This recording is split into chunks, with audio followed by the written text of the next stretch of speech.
Boom. We are live. We are live. We are live. We are live. It's a Friday night. We're already feeling good, folks. And it's going to be a great one. That's right. We are the Wrasslin for Life Network. We're back at it again. We're here early because you know what? It's New Year's. It's the holidays. You can't see us, but you can see me. We're good to go. Folks, we got lots to talk about. We got lots to get into. We wanted to kick this one off early. It is our last stream of 2022. It's going to be a killer one. I hope everyone out there is having a phenomenal week. SmackDown is up first. Like my buddy pointed out, Mr. John Cena will be here. He's teaming with KO to go up against Sami and Roman. We got Rampage on the heels of SmackDown. 3+ hours. Now we're going to get 3.5 hours plus of lots of content, folks. Don't go anywhere. We got lots to get into. It's a Feel Good Friday. Let's go.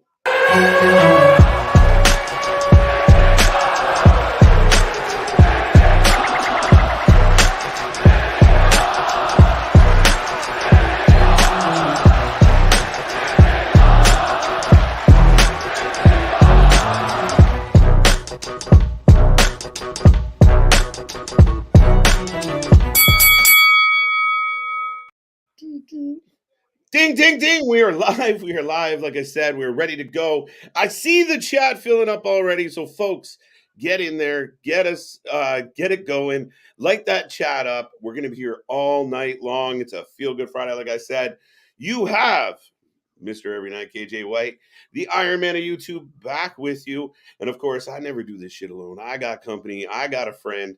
And that guy over there is everybody. You got a friend in me. Is that what Right. you're trying to say there? Well, no, Oh, I have man, to address this one right out of the gate. My buddy JV there. Free my homie Nick. Am I locked up? Like no down there. I'm locked up, won't let me out.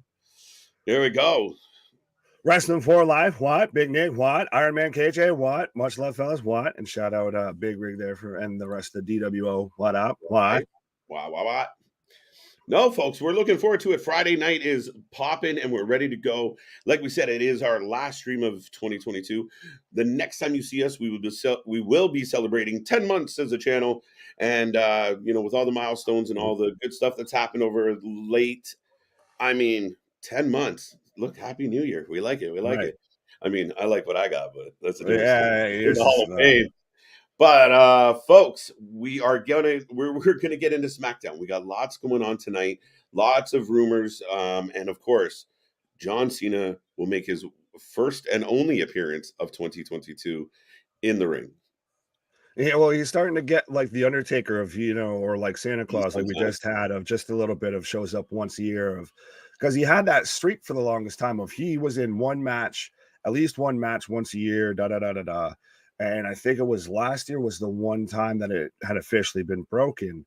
So now this is his one match, right. This year. Now we're seeing it might be advertised him versus Logan Paul at WrestleMania. Yeah, we'll get into that. Like in a bit, but I'm confused. I don't know, bro. I dig it. I could see it. Where else would you put Cena on that? Anywhere else. Put him up against Theory. Let Theory go over him. Oh, but you don't think box office, because this is Hollywood, John. Now this isn't. It just seems so. But why? Pourquoi? Because where else are you going to put Logan Paul then? You can put him anywhere. That's just your answer. Is just put him anywhere. Well, the guy is not exactly fucking. Everyone talks like. He's had 3 matches. I'm not fucking. Losing my mind about the guy at the moment. Well, now, so what if? Because this is also another story that's come out. That Hunter's already got a contingency plan in place if Brahma Bull can't show up. Oh, that I know it comes under the no SHIT Sherlock category. But what if it is Mr. We had. Well, that would be interesting. That'd be interesting. And I would love to see this rendition, this swag, this attitude that Roman has now go up against John Cena. It might not be just a slam dunk the way it has been in the past when you grab that microphone. So I'm all for it. Well, and that's a big thing that they've been promoting recently is all the history that Roman and John have of, if it's called a promo kit, if you want to be the big dog, you're going to have to learn how to cut one. Oh. Logan Paul. The Golden Boy. What up, Scott? Thank you for this lovely super Scott? chat. Absolutely. No, and I mean that's a valid point. John Cena, you know, he was rumored, and he said it on, I believe, his podcast, and he said it in interviews of he'd be more than happy to fight John Cena, but who wouldn't? I mean, everyone understands what that fight would be. I was going to say, cool. So, and I'll say it now. Well, I've got a channel and everything. I'd love to sit down and have a conversation with Jim Cornette. Doesn't mean it's going to fucking happen. I want to have a conversation with Tony Khan. That's even better. I just want to know. Things doesn't mean that was happening, but I get Logan Paul's different stratosphere he actually works within WWE. Right. I honestly don't think it's a bad shout for a match. I don't love it. I will say on paper, I don't love it. But what if it's the other way, Nick? What if it's Logan Paul is the replacement? I think you'll be over there. Elizabeth. Yeah. Why are they doing this to me? Right. Yeah, I mean, I could see it if you don't have The Rock. Maybe you don't have Cena. Pardon me. But if you only had you have the opportunity with completely blanked on my thought there. But no, Logan Paul and his brother Jake could step in. I mean, notoriety. I mean, they did it for Saudi. They could. You didn't like it at Saudi, and see, when it came to Saudi and everything, I said it fit there because Saudi's almost that non-continuity thing, and it over delivered. Honestly, I think the match tonight alone is going to be interesting because. Yeah. We've heard the talks about they're setting up a KO versus Roman feud for Rumble. So this might be putting the cart before the horse here, but who do we think wins this match? Because could this be where we start to see the cracks form with Sami and the Bloodline? Could this be where we start to see, there's so many different ways that this could go. Like we were just talking about of maybe it's Cena versus Roman at Mania. So this is going to have major implications when it comes to the main event scene in WWE. Absolutely. I think so. And I think this is a great opportunity to start, getting that story rolling, Nick. And you have that opportunity now. I've said that before, but they do have the opportunity here to really start planting that seed. I truly think KO pins Sami tonight. If I was writing it, I would have KO pin Sami and then have the Bloodline start questioning him. Like, are you sure? Oh, sure. Your buddy pinned you. What are the odds? And that's not a bad shout. That's the thing is why I like that this could go really either way. That you could do that, or you could also have it to where we've already seen Roman of Hollywood, all those big time execs. I apologize because I'm about to beat his ass. I'm gonna put him out of work for X amount of time. I like it. With how dominant Roman Reigns is, should he even be around a loss at this point? I know he hasn't taken a pinfall. I think we're okay with it. And I think showing a little kink in his armor is not a bad thing. I think he's been very, obviously he's been invincible for so long.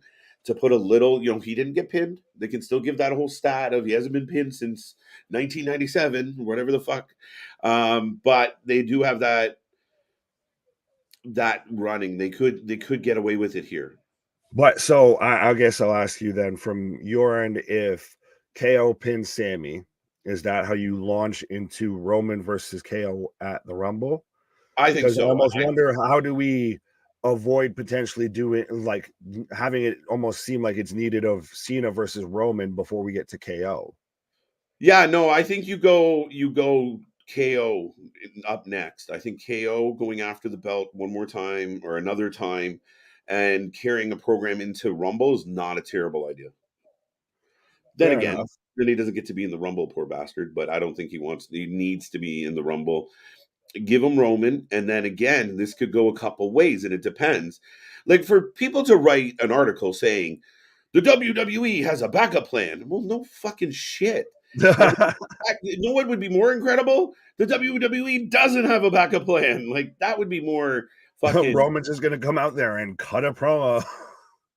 So, I mean, there are opportunities. We were talking about the return of, Cody. We're talking about the return of Other big names that have sat out there, people have mentioned Edge in the fold. It was like, that sucks. But one more like kind of run for Edge as he heads towards the door. I mean, Bray's in the fold. Well, I've seen ideas to where they've pitched of the potential, I think, for night one. This is allegedly is Seth versus either Drew or Cody for the WWE championship. And then night two is Roman versus Rock. If Rock can't go, then it's Cody in for night two for the Universal. Mm-hmm. Yeah, I saw that and I like it. I mean, I do think, and I think this is one of the big conundrums going into 2023 is how do we split this? Like, we can't, I don't see a good, entertaining way to get to Mania with Roman having both belts. I just don't see it.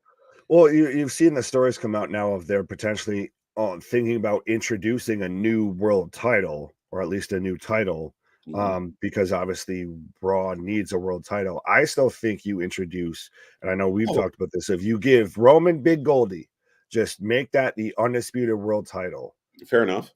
And then you go back to, you have like they did with Christ, our favorite here over at the Wrestling for Life network of what? Sorry, I got distracted. But you have the Chris Jericho, undisputed universal whatever title as Big Goldie, and then you get like the WWE championship over on Monday Night Raw. I don't hate it. I mean, it's kind of funny though. Like, you can't, like, they're like, listen, we can't, we've been painted into such a corner here. Just make a new fucking belt. Can we just do that? Right. Can we just we need a MacGuffin here. We need, like, way out here. Yeah, shit. Victor, how you doing tonight? I hope you're doing well. Can't wait. Free my homie Nick. We got that one already, but yeah, I didn't know you were locked up. Won't let me out. There we go. Jordan, I hope you're doing well. What's that? I said, damn near turning me over into Akon over here. Right? You start playing trumpets with your mouth, we're all fucked. Logan Paul can stay home. I don't know if he can stay home. I think Logan and Jake are both talented when it comes to professional wrestling. However, and they're that a draw is why I think they should. I still think Logan should be a heel. I think Jake should be a heel. They're naturally heels, and they are a draw, whether we like it or not. And you know what? The kid showed up, and he showed out. He didn't show up and pull a Snoop Dogg. Like, he literally can go. He can wrestle. And if you didn't get my reference there, go look that up. Scott, again, Logan Paul did ask for Cena. We already touched on that. I want to see Peacemaker, Cena. Yeah, there you go. I wouldn't be surprised if they do, especially with it being in Hollywood and everything like that they don't do some sort of tie-in like that. No, I don't want it. Going back to the fucking egg shit. I don't need that. No, it'd be way better than the egg, than the gobbledygook, than the zombies, everything. Yeah, I would fucking hope so. Sami has to go up against Roman. I mean, Sami against Roman in Montreal sounds pretty fucking ideal. I mean, even KO versus Roman in Montreal would be ideal. Or maybe that's the first match. Maybe it's KO and Sami versus the Usos in Montreal. I know this is going to be a hard thing for wrestling fans to hear, but I want to take patience and time and take it slow with this whole thing. Right. You're talking 2024. You're talking WrestleMania 40 Sami KO, right?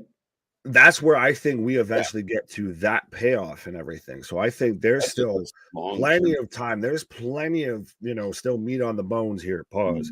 When it comes to Roman as champ, when it comes to Sami and the Bloodline, this whole KO thing, I think this has the potential to be. They've hired their own Kevin Feige, their director of long-term storytelling. All day. Well, they hired their own Feige. Right. What's wrong now, folks? They got a Feige. Buzz. But so absolutely, they have a whole plan. Christ, we've seen it with Bray Wyatt. They are built to do long-term storytelling. So why not do that with the definition? If you look up in the wrestling dictionary of Fight Forever, you see a picture of Sami Zayn and Kevin Owens, or you might see Kevin Steen and El Generico. But you will see when you look up the term fight forever, that's personified in those two. Very much so. But Damien's looking. Are you actually looking forward to this match tonight? Actually, absolutely. This is the most excited I've been for a weekly episode of WWE television probably all year. Since all year, or was you want to provide a counter argument there, sir? The only thing I could think of close where I was like, man, I can't wait till fucking Friday, Monday, Wednesday, whatever it was literally the White Rabbit shit this year. Fair enough. I'll give you that. That's very much 1A, 1B. Yeah, I know, it was pretty fucking close. But no, to your point, I mean, this is cool. And I mean, the weirdest shit could happen. Again, if they don't have The Rock, man, imagine Cena gets the fucking pin tonight. Confuses everybody. Well, and even then, we still don't know what's going to happen with, speaking of the White Rabbit, of what's going to happen with Bray Wyatt and all of that. I've at least fully seen it advertised now for the Royal Rumble of the Pitch Black match.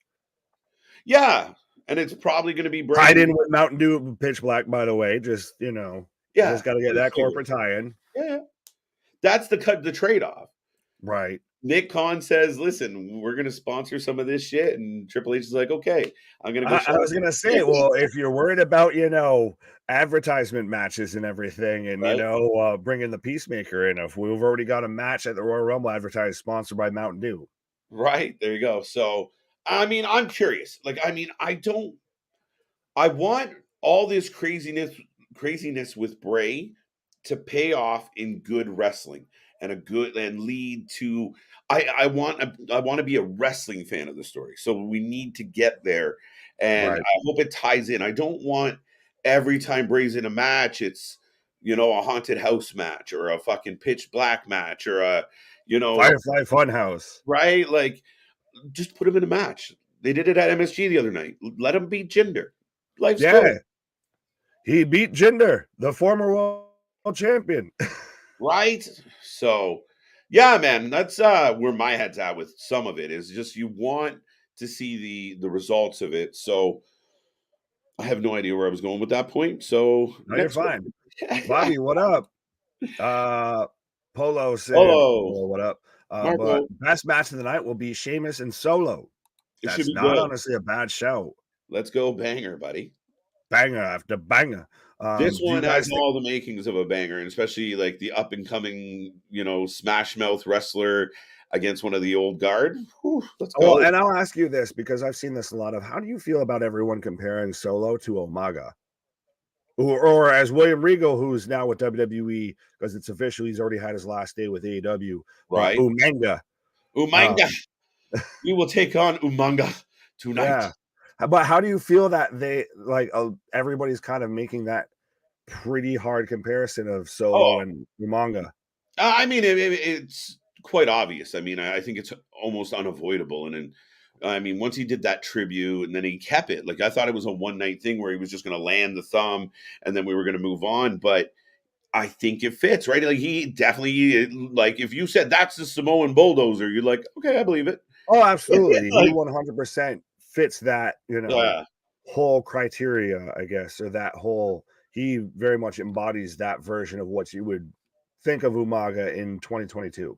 Yeah, absolutely. I mean, and that's what what made Umaga so captivating was you didn't see him all the time, but when he showed up, he fucking laid people out. Like there was no thinking, there was no maybes, just randomly, now he's a Vince McMahon guy and he's going to beat up whoever Vince McMahon doesn't like. And it worked. Absolutely. Bobby, what up? Who's up for the last SmackDown of 2022? Yes. We're about 6 minutes away from, the last WWE programming of 2022. Absolutely. And I mean, dude, it's crazy to think that this is our last stream of 2022. It's been also our last AEW programming as well. So just our last, literally. So sorry, I cut you off. We're shutting her down. We're shutting her down. AEW, they're all done. All right. The 2022 season has concluded after tonight. Yeah. This is somewhere around where Damien points out there's 6 pay-per-views tomorrow that we could watch. I just played Damien. We love you. But we the channel is taking the weekend off. We got shit to do and fun to be had. So We will be back on Monday the 2nd, which is also our 10-month anniversary. Like we I've were dating in also high heard, school. spoiler alert, I've also heard that might be potentially when we start to see get the return of adrenaline in my soul. Okay. Something, Cody Rhodes. I thought it would just be a surprise pop at the Rumble. I'm surprised that they might lean into it heading in.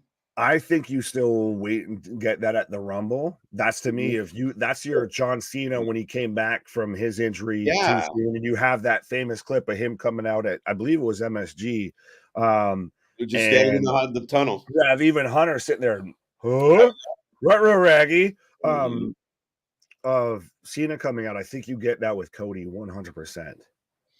Yeah, I think so. But I think if you hint at it too much, we're all anticipating it anyway. Right. Don't overplay your cards. Miles, what up? What's up, Miles? Hey, what up? And I guess yes, T's and P's to one half of what was the voice of TNA or the voices of TNA, Mr. Don West. I like Don a lot. I mean, as you instantly think of his, like I think of him when people talk about going back to TNA days. That gravelly voice that he had, it pops into my head all the time. So yeah, T's and P's, big shout out.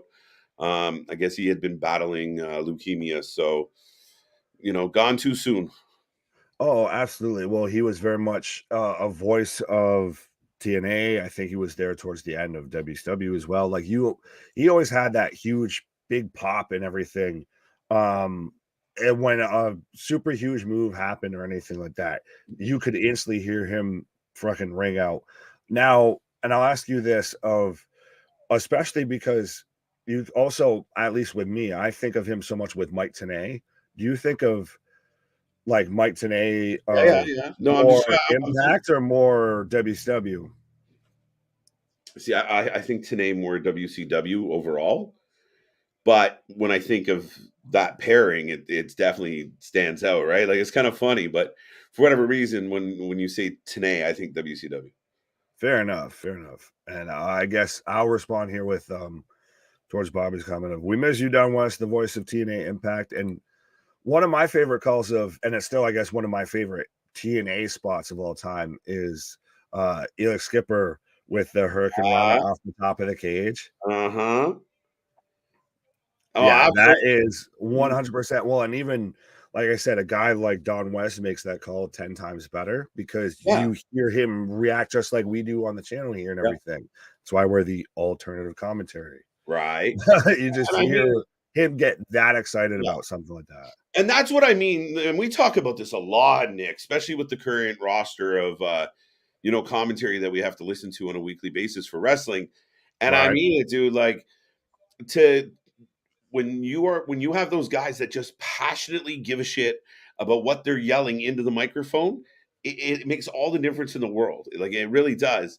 And I think Don did that so well where you thought like, oh shit, Don's pissed. He's losing his goddamn mind. He's gonna be out there. Elizabeth. And then when he was involved in stuff that pops that much like that, you instantly gets you that much more excited for it because you're like, oh shit, he's excited. I guess I should be excited too. Right. No, absolutely. I mean, we talk about JR and we've talked about others in the past where they just deliver it in a different way. So, oh, absolutely. Well, and it's every kind of audience, every kind of product kind of calls for specific commentators and everything like that. And I think with where TNA was at the time he was there and everything at that point he really fit, especially with Tenay, I guess, kind of became like his straight man to play off of. Right. No, completely. And Tenay always played straight really well because I think that's kind of who he is as it, Right. Jordan, how you doing? No, you got to hit his music before you talk about Vampiro.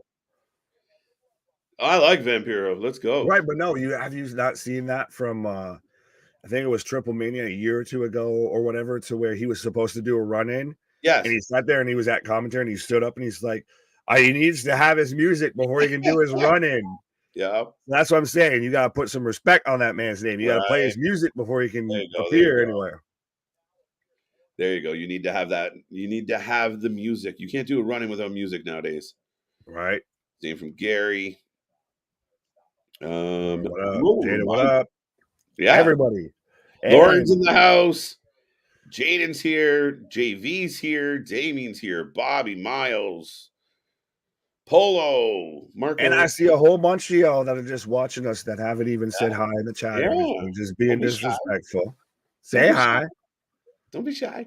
So up momentarily here at the top of the hour, we will get into SmackDown tonight. As we said, we got Solo and Sheamus. That should be a hell of a match. Again, we're not quite sure. You know, the Bloodline's kind of done, right? But here we go now. So we will get into more of that chit chat. Let's cue it up, Nick. Let's go for a little deep breath. But folks, the wrestling's about to start. Let's go.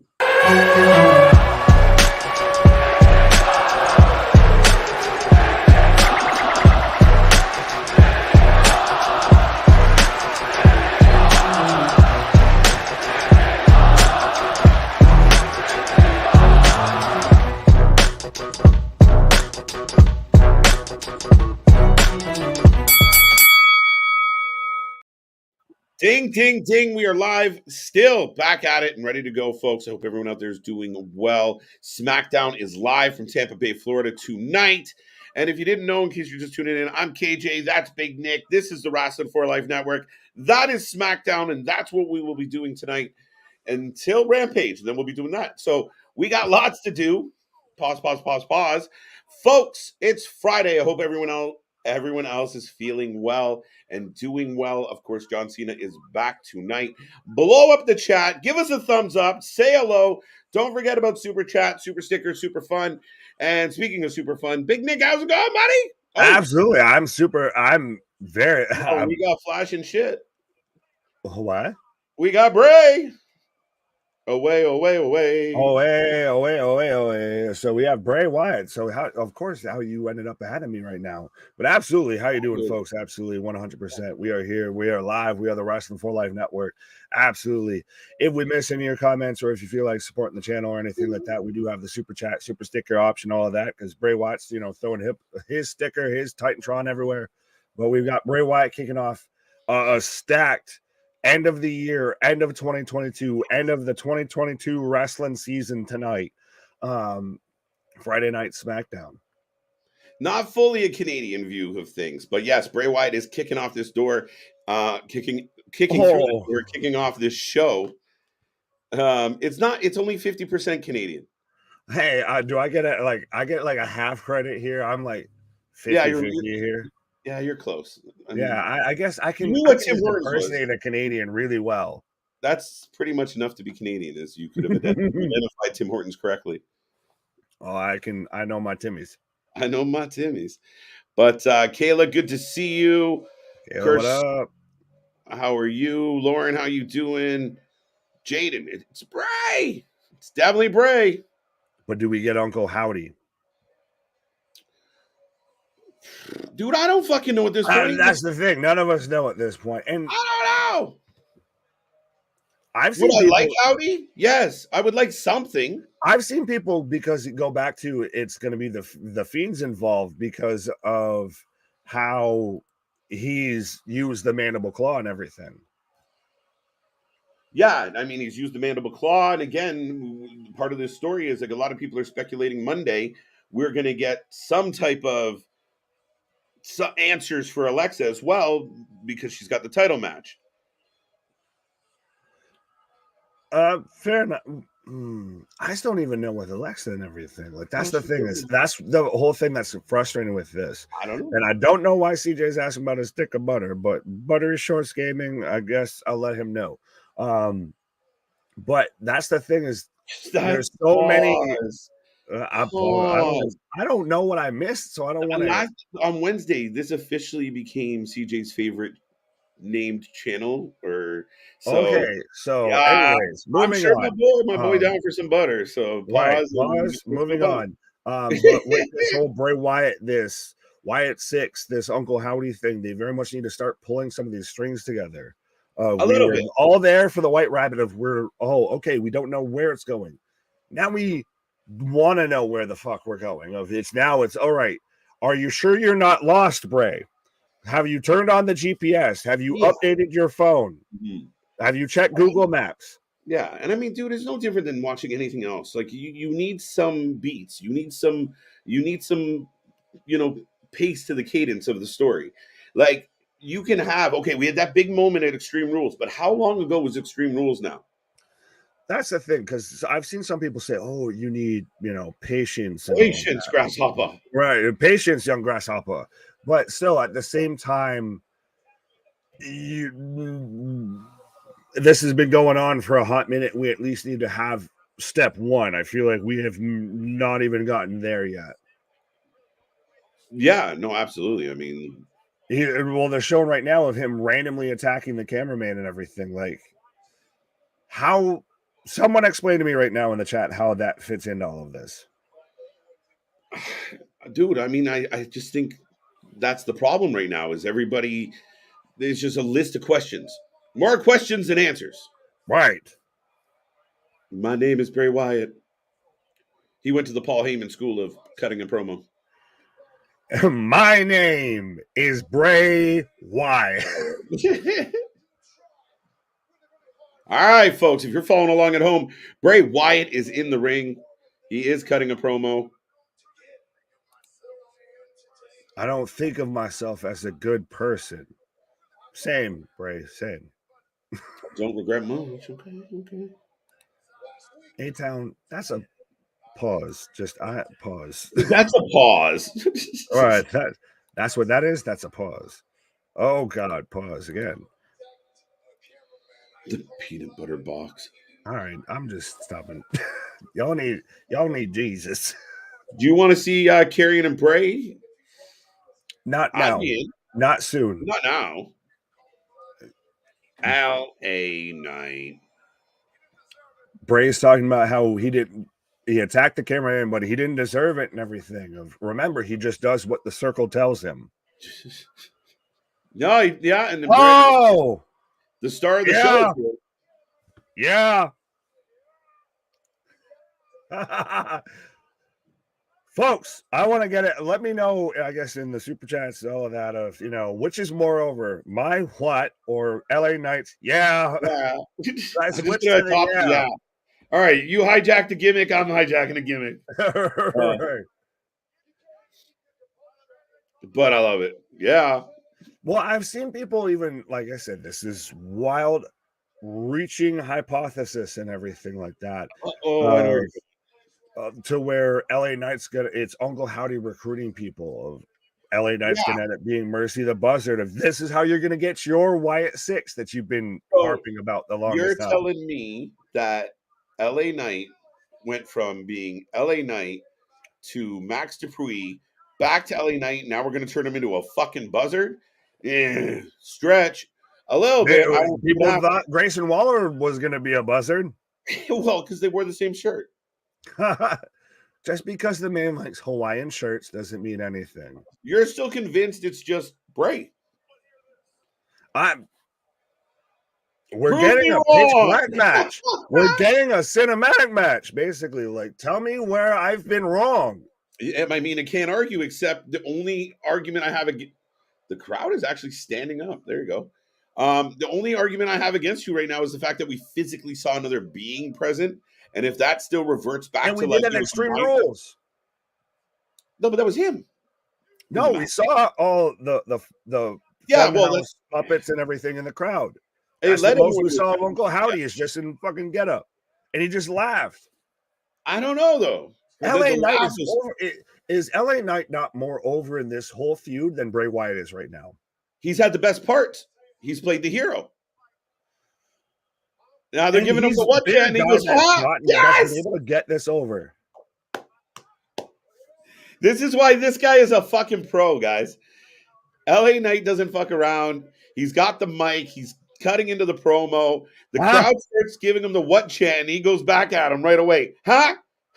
Shut up. The man heard me, I guess, somehow, some way, started doing my what chant. Everything. Just the people spoke against the what chant, and LA Knight shut it down. Why didn't Adam Pearce fire Bray Wyatt for attacking the cameraman like he fired Bobby Lashley for attacking a referee? Right, but Adam Pearce also realized he stepped out of line and went beyond his means, beyond his powers. He, went a little too far and retracted that firing. Yeah. Yeah. But I do like how, I guess, my what won out over the yeah. Yeah, no, why? I don't think enough people know the Yaz. You got to be like, I mean, he made his money on those Yaz in NWA and shit, right? And then through Impact. But it does even like JD points out, it's a little bit like Harper's. Like, yeah. All right. Oh, Howdy's back. Yeah. All right, we got Howdy telling him to rebel. I accept. So, what did he just accept? I talked over it. Sorry. Did they accept the match? I think so. I think that's what we just got because I heard Bray saying I accept. But how do we stretch this story out until January 28th and make it interesting? Are we still going to give a flying fook? Oh, dude. Do we now? Howdy's back. Howdy's back.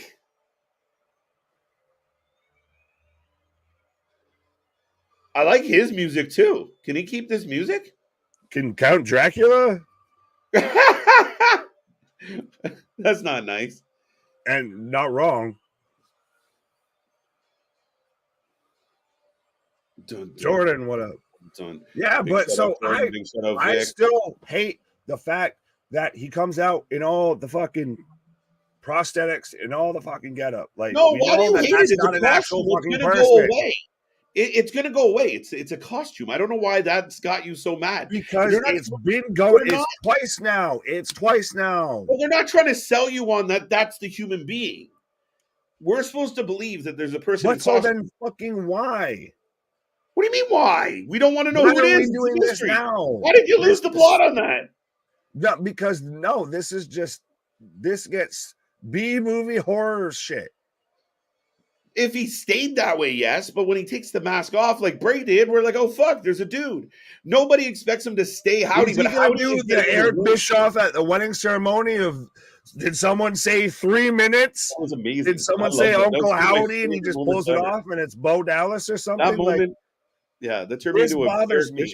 I somehow I guess I'm the only one on this island here, but it's so the hat is off. But that's what I mean. Like if he was trying to bring, like if he was doing promos in the prosthetic, like I'm a horrible. He did video packages. No, but I mean, if he's trying to convey that that's who he is, that's where I think you're stuck. Do you think we're about to see that? We're about to see that. It's a costume. He's going to take his shit off. So is he going to reveal himself as Bo right now? I hope so. I feel like Bray's going to jump him instead, but LA Knight, not Howdy. Or if we go to commercial, I'm going to be pissed. This is just... Okay. This has to be... Sister Abigail standing side by side him. What the fuck? Did he we're going to get... Well... Yo, he's Sister Abigail Bray! What? I hope it is Bo. What? Yeah. Uncle Howdy just Sister Abigail Bray. What? And now... Yo, it's Bo, man. If I feel they need to reveal it now, though. They can't end with this jigsaw fucking mask bullshit. No, you're gonna be so upset in a minute. Oh. I like it. Like I like that better. At least we got something. Yeah, I'll go with that. Yeah.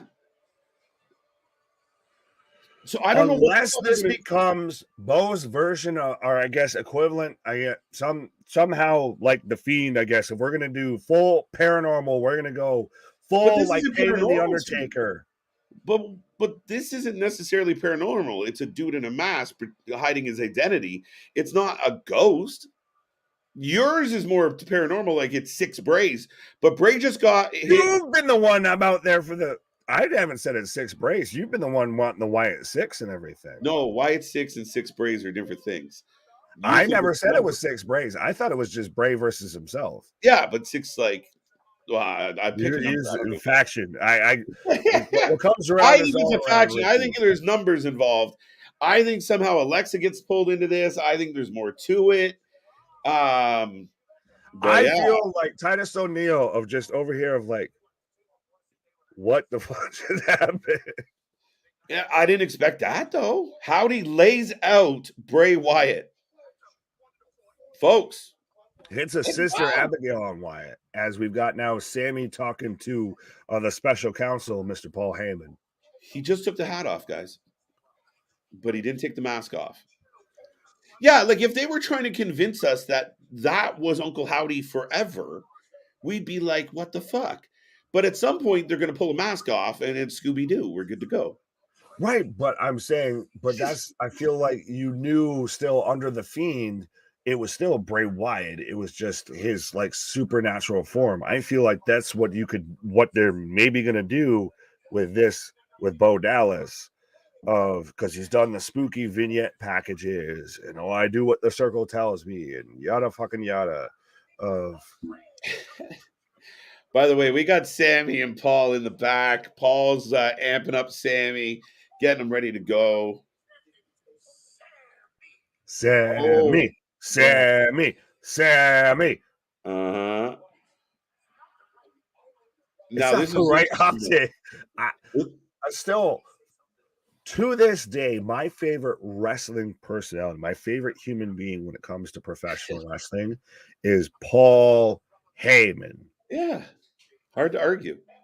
The man is a genius. He's just good. He's one of the goats. He's a wrestling savant. He's definitely a bit of a, some would call him the cockroach of wrestling. You can't kill him, but he definitely has persevered. And again, the guy could run a clinic on how to get yourself over. And I mean, you just saw it there in that segment, but there's this, doubt, and like Sami's got questions, but I don't know. Something's afoot.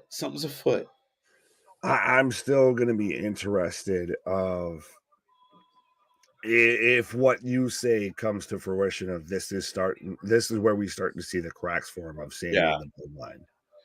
Especially if there's a contingency. Like if your contingency is some type of Sami, like, holy shit, yes moment now, then you have to kind of start setting those stones in place. If The Rock does show up, you revisit it when Roman's done with The Rock. No, because that's the thing is that's one of those of you can't miss that opportunity. It's a little bit of how Brian worked himself into the triple threat with Orton and Batista.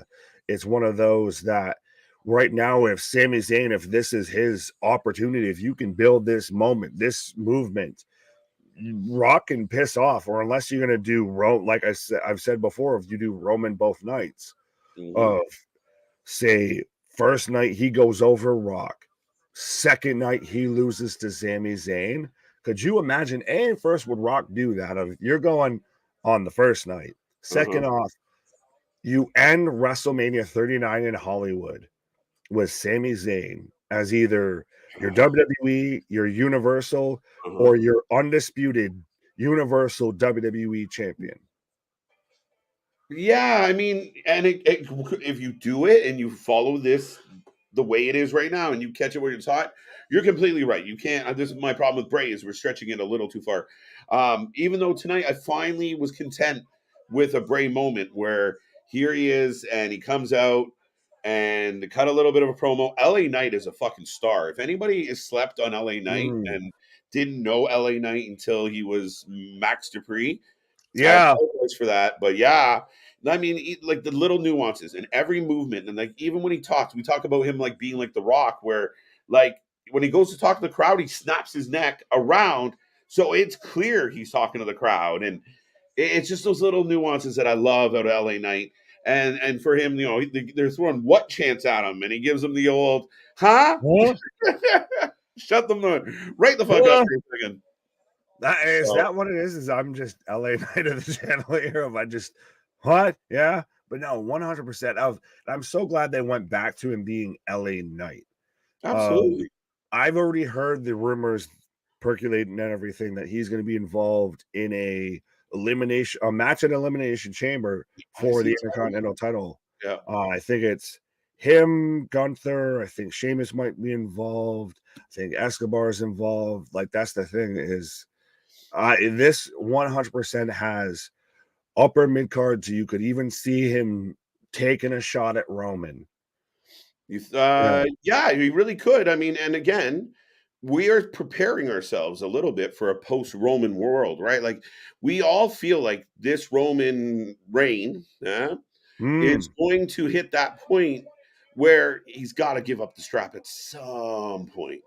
And we need compelling battles, an LA Knight, Seth back in the mix. Like, you need those. And I think once Roman gets out of the way, there is a free for all of really good wrestling that could happen. What does this just become the new crop of challengers for Roman? Because I still think Roman can very much be the final boss, the end game for professional wrestling, or at least he's very much, and you can't deny this. Anybody that doesn't like Roman, you can't deny this. From about 2020 till present day, Roman Reigns has carried the SmackDown brand.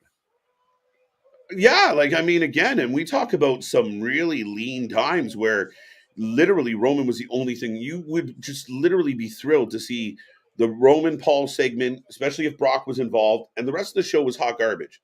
Right. For months. That was all we wanted to fucking see. And then, things are improving. Like, there's more stuff on the show. We want to see the show has a new energy now, but they're still relevant. And there's some people that say, "Oh, I'm sick of it. I'm tired of it." But I'm not, because I feel like it's been episodic. Like, I've been following the story of Roman. Like, I'm with it. Let's go. This has been the definition of their example for long-term storytelling before even Bray or any of that. Yeah, and I did see our buddy Tony was a little upset that people feel like the fake criticisms of the long storm, the amazing long term storytelling over in AEW. He wasn't too happy with some of the critics. So sorry, Tony, but it's true. Right. Have to disagree. Roman is boring. Sami is MVP.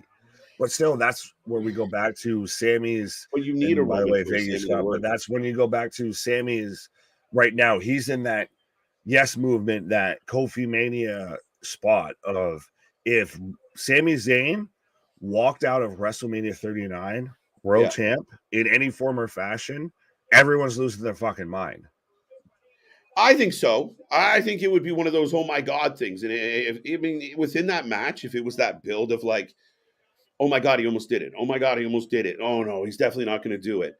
And then it's fuck, he did it. Oh my god, he did it. Yeah, absolutely. So, well, everyone said that as we're getting Sheamus versus Solo Sikoa. So, folks, give us your prediction for this match, and I'll say this real quick then. So, everybody's got Cody as the odds-on favorite to win the Rumble. What if it's Sami that wins the Rumble, and they don't know what the fuck to do with it? I like it. I think you'll get a huge pop, and again, I think Sami has to be involved. KO has to be involved. You're going into Montreal in February. That matters, right? Like, you're going to want them highly involved on that pay-per-view because the Montreal crowd, and I'm hoping to be one of them, is going to be fucking nuts. Right. So anything they do, either separately or together, is going to be over. And Roman's going to get booed if he's on the wrong side of it. But yeah, I mean, what always makes me nervous in wrestling is when everyone's hell set on one thing happening, they tend to go another way. Very much, very much. As big shoulder tackle back and forth between Sheamus and Solo. So who you got for this match, Solo or Sheamus? Oh, yeah, we didn't take predictions, folks. If you are new here, we take predictions for all the matches. We take predictions for every match we ever cover. We also take a rating out of 10 at the end of every show, every pay-per-view. So we want to know what you, the fans, think. Stay till the end. Give us your rating out of 10. I want to see how overall everybody out there who tunes in feels about the shows. We kind of track it as we go, sort of loosely. But yes, folks, get your predictions in right now. Sheamus and Solo. I got Solo. Solo. I'm taking Sheamus. I've seen Sheamus put out there of his proclamation, his New Year's resolution is in 2023 he will win the IC title. Do you find it interesting now? I'll leave it at that. Do you find it interesting? Do you find it interesting? I don't know what we find interesting. Do you find it? We find a lot of things interesting, actually. Right. Do you find it interesting that his proclamation was IC title, not heavyweight title? No, because I mean we've been there, we've gone there. It wasn't great when we were there. I still think, and we saw the match that I believe it was him and Drew had at Clash of the Castle, and we've also seen the match that him and Gunther have had of that UK strong style. If they brought that back to the Intercontinental Championship, it does give it that halfway. It gives it a different feel. It gives it a different vibe, and that's one thing that always made it nice. Of whether it be the European title or the Intercontinental title or the US title or the Cruiserweight title, even of as we're in commercial, folks. But we went back to commercial. And how everything kind of, they almost felt like they had their own divisions without having their own divisions of their own kind of categories, their own kind of styles, everything. I like it. I mean, and I love that where, if you turn the IC title into like a murderer's row of who you have to get through to even get near that belt, right? If you keep that kind of consistency, I think you could really do something here, right? And I mean, then you splash in like a Ricochet who can give Gunther a scare once in a while, or You've still got Brawny the Strowman. You got Brawny the Strowman. You got other things going on. So I think, I think it's more that Sheamus finds the IC title prestigious enough to go after the IC belt, opposed to, well, nobody's going to beat Roman. Fuck it. Oh, absolutely. Well, it's a bit like what Daniel Bryan, if you remember, I think it was WrestleMania 32. It was around that time of what he was trying to do with your Intercontinental title, and just like how Cena was doing with the US title, I think, to where like they had it kicked off WrestleMania that year was an IC title ladder match and everything. You had a guy like Daniel Bryan involved in the IC title. Of if you have a guy like Sheamus involved in the IC title, it gives it a little bit more credibility. It's a bit like when you have, say, a guy like Miz involved in the US title, a guy like Seth Rollins involved in the US title, Bobby Lashley involved in the US title, gives it a little bit more credibility. Absolutely. And I mean, they're trying to put those in those main event spots. And I mean, welcome, Franco. Welcome to the family. Welcome to the channel. Welcome Franco, to Lauren, Larry, Vlogman, Bobby, what, Asa, what, Polo, what, Bobby, what? Let's go. My match is here. I'm calling Solo. Polo taking Solo. I'm taking Sheamus. I guess I got a thing for Irish wrestlers here. I'm a big fan of Ricochet. You're known to cheer for. I guess I got to go with Sheamus here, and I still think we are kind of the Irish connection around here. So a little bit, but I do still think that that's funny. This is how you catapult Sheamus into this. Maybe you get involvement between. Do we set up Usos versus the Brutes for Rumble? Maybe. I mean, we've hit that before, but what do we do with the Usos then at Rumble? Yeah, I was so hopeful that we would see a little bit of FTR involved in this WWE situation. Now, we might come Mania. Yeah, fair enough. I mean, the Brawling Brutes aren't a bad shout. Either combination of them. No, I feel like we kind of seen it. I think that there's been a few things we've seen it, but who else do they go? Do they go against Hit Row? Do they go against the Viking Raiders? No. Solo's got an arm crank right now on Sheamus. Resident Evil, Happy New Year. Larry, that's shit. One of the Cena fan number 3. Right? Oh, Lord. Good times. What a McDonald's counter of now, sir. He personally signs and sends out a certificate. Well, and but so to me, and I'll say this real quick, to me, John Cena is, to a certain generation of wrestling fans, they're Rock Austin, they're Hogan Flair, they know him as he's their top guy that they grew up with at this point. Yeah, fair enough. I think the tricky part, and maybe just because like you said, I didn't grow up with it, but I just almost feel like there was so much crossover, and we've seen that. But yeah, I kind of get what you're saying, and I mean, again, this is a different Roman than we've seen in the past. This isn't the force-fed Golden Boy. Oh, absolutely. I was saying more of just as to the big praise for Cena coming back and how he's instantly a draw with coming back tonight as we get a big Samoan drop from Solo onto Sheamus, as Sheamus right now is in the corner. But yeah, no, absolutely. This is Roman, as he's even got merchandise saying, this is Roman on God mode of greatness on a different level. He's very much established himself in that level of Rock, Austin, etc. Right. There has been 3 injuries. There's been 3 injuries by wrestlers in live house shows this week. I know 2 of them. What am I missing? I know AJ got hurt. Bray hurt his finger. And Bray got a boo-boo? Yeah, apparently Bray broke his finger, but he'll continue to wrestle. I fucking hope so. He's had 1 match, so I would hope so.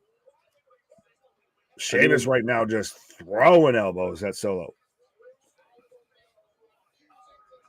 The crowd's into it. We got a nice cheer going on. The Usos cheering on Solo. Sheamus is in control. And I like this. Sorry, Nick, but we've seen Solo bulldozer, for a lack of a better term, a lot of people. Right. So get him in here. And I mean, we saw a bit of it at War Games, but a one-on-one straight up match. Let's hang with the vet, and the vet's going to take him to school. I like it. Oh, absolutely. And it helps establish Solo as well. You're not just running through jobbers. You're not just running through squash matches. We've got the 10 beats of the Bowery right now. Right. But I was going to say, it is even nice to hear Wade Barrett calling a Sheamus match, because obviously, again, Wade and Sheamus, just like how Sheamus and Drew have there's always kind of that UK connection. There's that, United Empire or whatever they fucking call themselves in WWE connection. But it's always nice to hear, Wade kind of step outside of that heel realm, and he's very much the one giving praise for Sheamus. Mm-hmm. Yo, KJ, next 30-match Royal Rumble. Don't follow, sir. Look at my right? That's what I think. But welcome back, Resident Evil. Good to see you. Cena wins. It's his hometown. Are they in Cena's hometown? No, fuck off. They're in Tampa, Florida. I didn't think so. What in the Rudy Blue hell are you talking about? I forgot as someone who lives closer to his hometown. Ooh, I drank my vitamins. Where are they? Right, yeah, they're in Tampa, Florida right now. Oh, that's right. They're in Tampa. They're in Chris Jericho's hometown. He's more likely to Oh, yeah. Has Winnipeg fully disowned Chris at this point? Not that I know of. But I do believe there's a growing number of Canadians that don't want him back. You don't want Punk back? We don't want you back, Chris. We'll take Punk. Punk's an honorary Canadian like Brock. I'm just going to randomly just throw out fuck Chris Jericho at random moments throughout shows. It's just don't even have anything to do with anything. Just fuck Chris Jericho. That's going to become a trend somehow. It is. I'm going to get a T-shirt that says "Fuck Chris Jericho." Yeah, that's going to become a thing as the Usos now get involved. As Sheamus had a Texas cloverleaf, as Jay distracts the ref as Jimmy pulls Solo out of the hold. So, like I said, I think we're setting up super kick to Butch. Shit! Sheamus off the fucking wow. Sheamus flying. Oh, I saw Jay looking back, so it looks like he was planning for it. Sheamus with a splashy divey, maybe something off the top rope. Hey, new here. And do y'all think, is there anyone that will dethrone Reigns? Ooh, Brandon, what up? Thank you for joining. Absolutely, be a friend, tell a friend, like, share. I think it's Cody. And Solo. You think still adrenaline? I do. In my soul. I just feel like it writes itself as the guy that. Samoan spike from Solo. You are a second behind it. Yeah, the Usos are laying waste to the Brawling Brutes now. And Solo was not fucking around. He laid that thumb into the throat. And we got some 1-0s popping up already. Remember, folks, we do take predictions for all these matches. And then we kind of pay attention to who got what. Right, as all hell is breaking loose, as the Usos are just destroying Sheamus and super kick The Brutes on the outside as Solo goes for a chair. Oh, Sheamus, let me put that bib on for you. Thank you. What? Well, welcome to the stream, by the way, Brandon. Good to see you. Thank you for joining us. Don't forget, folks, we do this for all the shows. We do not stop. We got some crazy shows, including some, I guess we can we'll get there, but McIntyre is back. McIntyre is back. Scottish. They're about to Pillmanize Sheamus's head, as now I'm getting, Drew McIntyre coming back. It's Drew. It's Drew. It's Drew. It's bloody Drew. Hey, it's Drew. But interesting. But where were we? No. What? Oh no, I think it's gonna be Sami. What if it's Drew? Drew. What if it's Drew and Sheamus versus the That's not a bad match, honestly. It keeps him occupied. I was gonna say Drew just land claymores to everybody and just hit a kip off. Drew laying waste, and the Brawling Brutes with McIntyre are actually formidable. But does Drew not just look like the star out of that group, though? I still get the Drew McIntyre. I feel like Drew is just a terrible product of the Thunderdome era. He's a guy who won the WWE Championship at the wrong time. That's the same thing I said about the other night about Undertaker. I know you weren't here, but we were talking about. Oh, maybe we were. We were talking on the podcast about. The Undertaker chose a bad time to step away, but maybe it was the way he was like, bye, everybody. Yeah. But for the same idea, right? Like, nobody in the building's a sad fucking case. So if you had Drew McIntyre on your bingo card.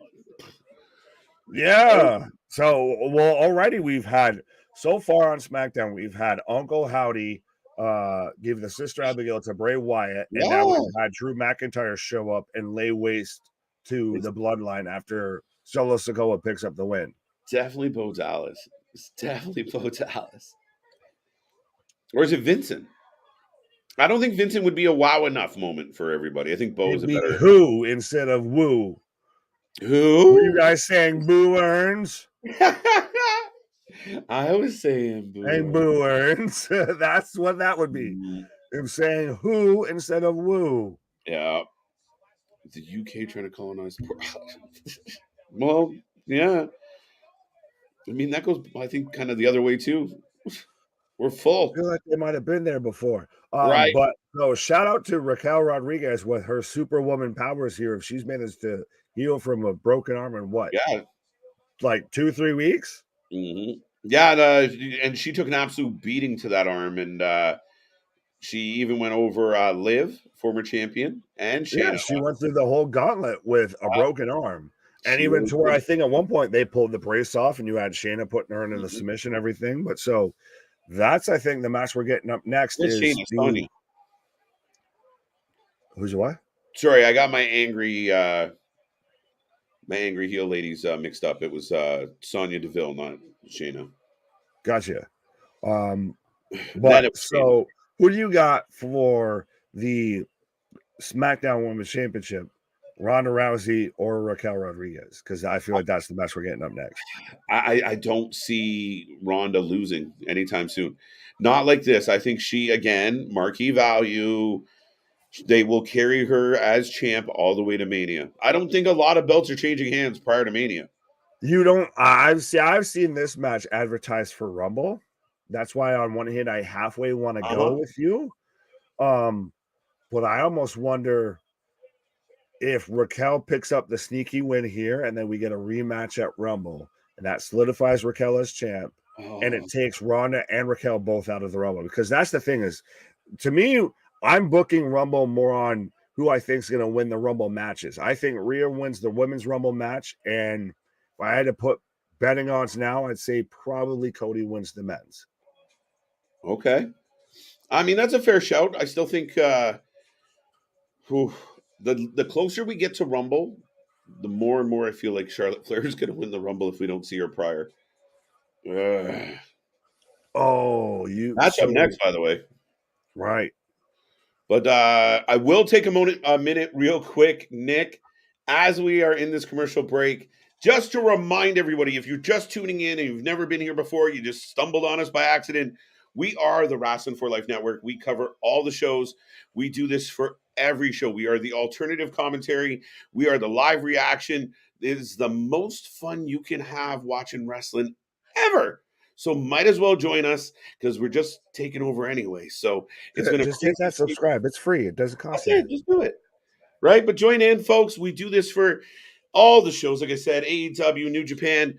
New Japan. I was gonna say, so should we tell them, I guess, right now here and everything like that? He's choppy. Choppy, go. But so we're gonna be here live. We're insane, and we're gonna be here live covering Wrestle Kingdom 17 at 3 a.m. in the morning, our time and everything. So, folks, strap on and strap in 100%. Because I guess we've had brunch with the boys. Now we're gonna have break dawn with the boys. Breaking dawn with the boys. Yeah, and it's not a Twilight movie or anything like that. We may have to potentially scrap our coverage normally for NXT just because of we do tend to want to sleep at some point here, folks. We're not fully robots yet. They haven't fully automated us yet, but so we will be here live covering Wrestle Kingdom 17, January 4th at about 3 a.m. Will Sasha Banks show up? The world may never know. But we're going to get Kenny Omega versus Will Ospreay. We're going to get Kazuchika Okada versus Jay White. We will be here live at 3 o'clock in the morning Eastern time. So adjust your clock, set your, set your timers, set your stopwatch, set your alarms, everything. We'll be here live covering Wrestle Kingdom. That's it. We literally cover wrestling on a different level. We don't fuck around. We'll do 3 and 4 shows in a night. You've seen it. We'll do it again. Wait till you see what we have in store for 2023. More coming your way. The website's getting worked on. Merch is getting worked on. Life is good here at the channel. So thank you, folks, for joining us tonight. We are rolling through. We're just past the halfway mark of SmackDown. We will be covering Rampage right after this. But yes, women's title match is apparently up next. Absolutely. But I've said it before. I'm going to say it now. Big things popping, little things stopping. Up to something season never sleeps. 2022, hell of a year. Cannot thank it enough, I guess. Thank you to everybody that's been here rocking with us through pretty much all of 2022, the birth of Wrasslin for Life Network and all of that. But absolutely, 2023 is just, I've been saying, it's the Jordan years, it's the LeBron years of now we're just moving on to bigger and better things, baby. World Championship back next. But yeah, no, that's it, folks. This is what we do. And it's been nothing but a pleasure. And I will talk a little more about it later in the evening as we wind down here. But we thank you for being here. Make sure you like, subscribe, and we greatly, greatly appreciate when anybody takes a moment to share anything that has to do with this channel. Take our link, drop it wherever you talk about wrestling. But if you have any wrestling fans in your life, you're doing them a disservice by not telling them about us. So that being said, we are back to the show. Here we go. Absolutely. Next year is Charlotte Flair versus Ronda. No, please, no. That's a feud I feel like we've seen way too much, though, of how many times. And that's why I like the ideas of the Oscars, the Ios, the Dakotas getting thrown now into the main roster pictures, the Baileys even getting back into the main roster pictures of. She got title match. Away for a hot minute of. I feel like Ronda, Charlotte, Charlotte, Bianca, and Becky have been involved way too much in the main roster, main event women's scene far too much recently. Right? She's too smiley. There's a problem. We joked about her being smiley in the past. But in this particular case, your arm's been fucked up. They've been picking on you. They've been treating you like shit. Why are you so happy? Latina Superwoman. I don't care. Why are you so happy? Oh, let me do my flex thing. No, she should be pissed off. She's a giant. Why is she not marching to that ring to kick people's heads in? Well, it's not even that she fully has to be like a heel or anything like that. Of just I'm gonna fucking destroy you. Of even how Braun Strowman, because she's Lady Strowman, comes out as a badass, but as a babyface and everything, of just showing up, of knowing I'm gonna beat the bejesus out of you. Like, you're gonna get thrown from pillar to post here. You're gonna be in for a hell of a fight versus just, I'm so happy to be here. See, I like this Ronda better. With Shayna at her side, they got matching raccoon makeup. She looks like Ivy Nile. Yeah, bring Ivy Nile. Let's go. And I will call her Mini Me. But I like this because Shayna's talking shit. And she's running her mouth like this is an MMA. But Shayna's the better pro wrestler out of the two of them. True, but the bigger name gets to go. That's Hulk Hogan. Yeah. Fuck. But I do like it. I do get it. With the gi and everything, it's almost like when she would come out for like her UFC entrances and everything like that. Yeah. Granted, she's, I guess, shout out to the White Ranger here, because that's what the type of gear she's got on. We've got Green Ranger and White Ranger gear on. Yeah. Was that on purpose? We got a Power Ranger showdown. I feel like shout out to, I guess, Jason David Frank, but this very much has that Ronda in the UFC feel of Shayna's there. Yes. Talk that talk. She's coming out there, stomping in the ring in her gi of how like she would, to where she just bursting past everybody. All you're missing is a fucking cut man to make sure she's got her mouth guarded and everything like that before she walks into the ring. Raquel with the win. Remember, folks, get your predictions in. If you're lazy, you can give me give me an R for Ronda or a fucking R for Raquel. Yeah, you fucked up there. Fuck. Give me a R. Give me an R for Rousey or an R for Rodriguez. I want to call her Gonzalez, goddammit. Yeah. So basically, if you put an R in the chat, you win. Guaranteed win. Okay, the lazy system does not work on this matchup. Give me an S for Shayna Baszler or an R for Raquel Gonzalez. Oh, that was fucking awesome. BW. Give me an A. Give me a B. BDW Gamer says, I want Raquel to win, but I think Ronda's going to win. I agree with Dale. See, I can see that because I think Ronda could win at, like, we're going to have this match again at Rumble. Oh, shit. All right.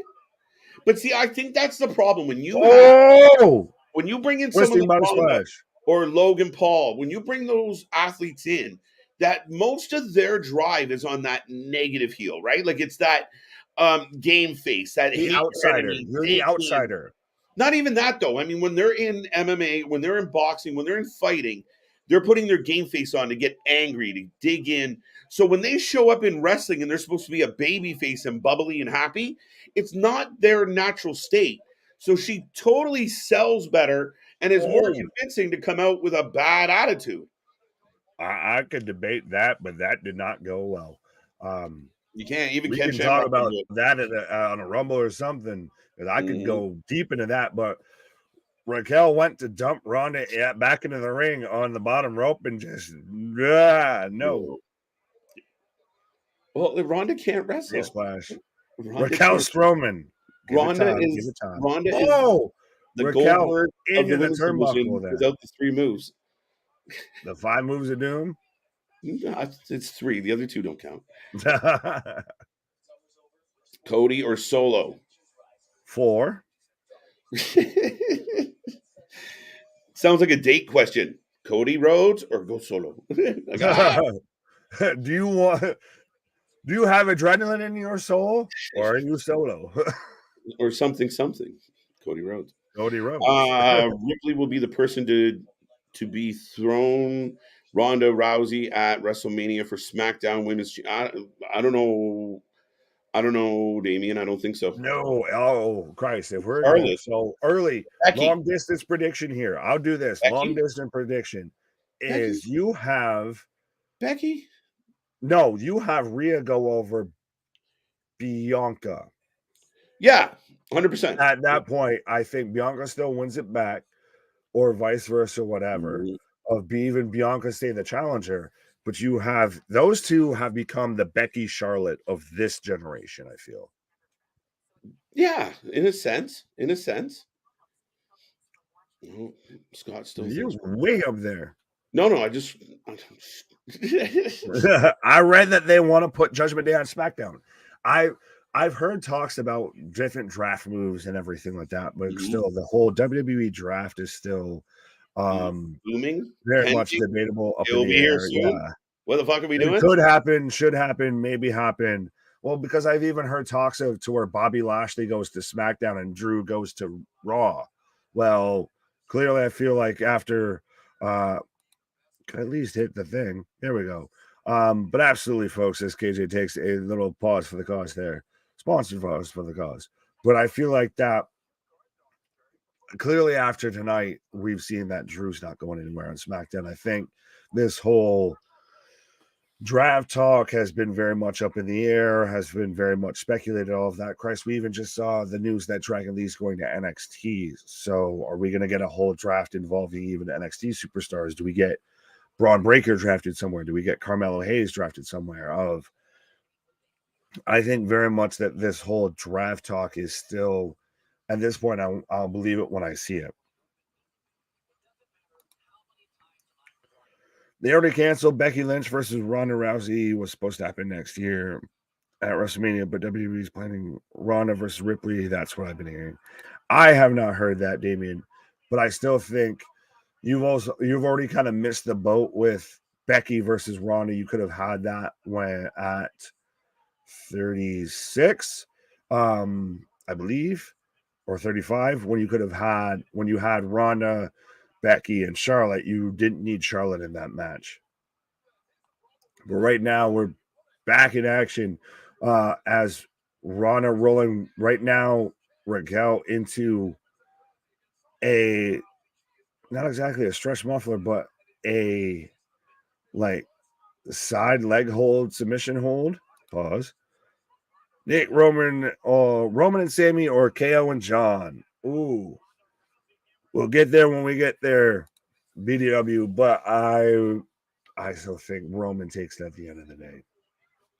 The most dominating champion in professional wrestling. I could see very much of if Roman does lose, it's because KO pinned Sami, and that's how we build towards KO versus Roman at Mania, and we start to get the seeds planted of dissent and dissension amongst the bloodline towards Sami.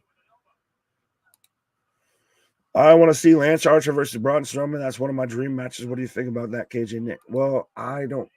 As Ronda goes for a 2 count and she does the lazy, heel 2 count pin, but Lance Archer said he wants to still kind of grind it out with AEW, so I don't think he's going to be trying to go into WWE anytime soon.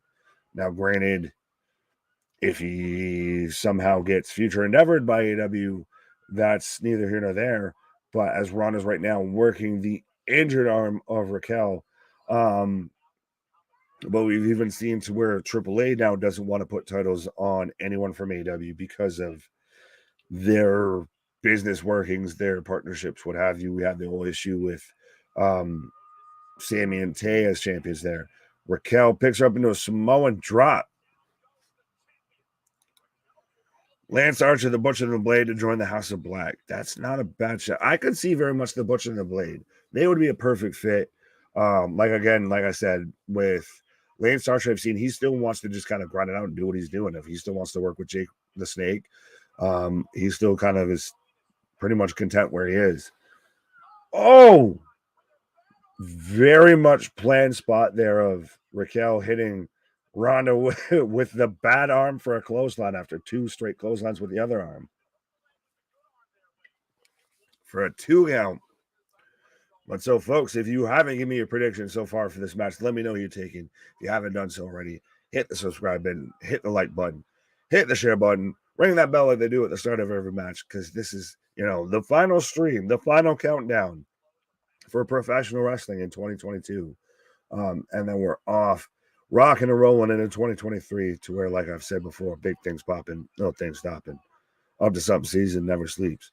As Ronda's right now setting up for an armbar on Raquel. She rolled,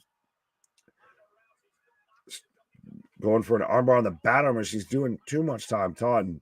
As Raquel's, is she rolling it into a pin or she's rolling into a cloverleaf? Is it interesting? I guess shout out Dean Malenko of how much the Texas cloverleaf has come back recently in professional wrestling. I guess everybody got sick of the sharpshooter from Brett, or too many people did it. And now we're getting cloverleafs, and now we've got an ankle lock from Ronda.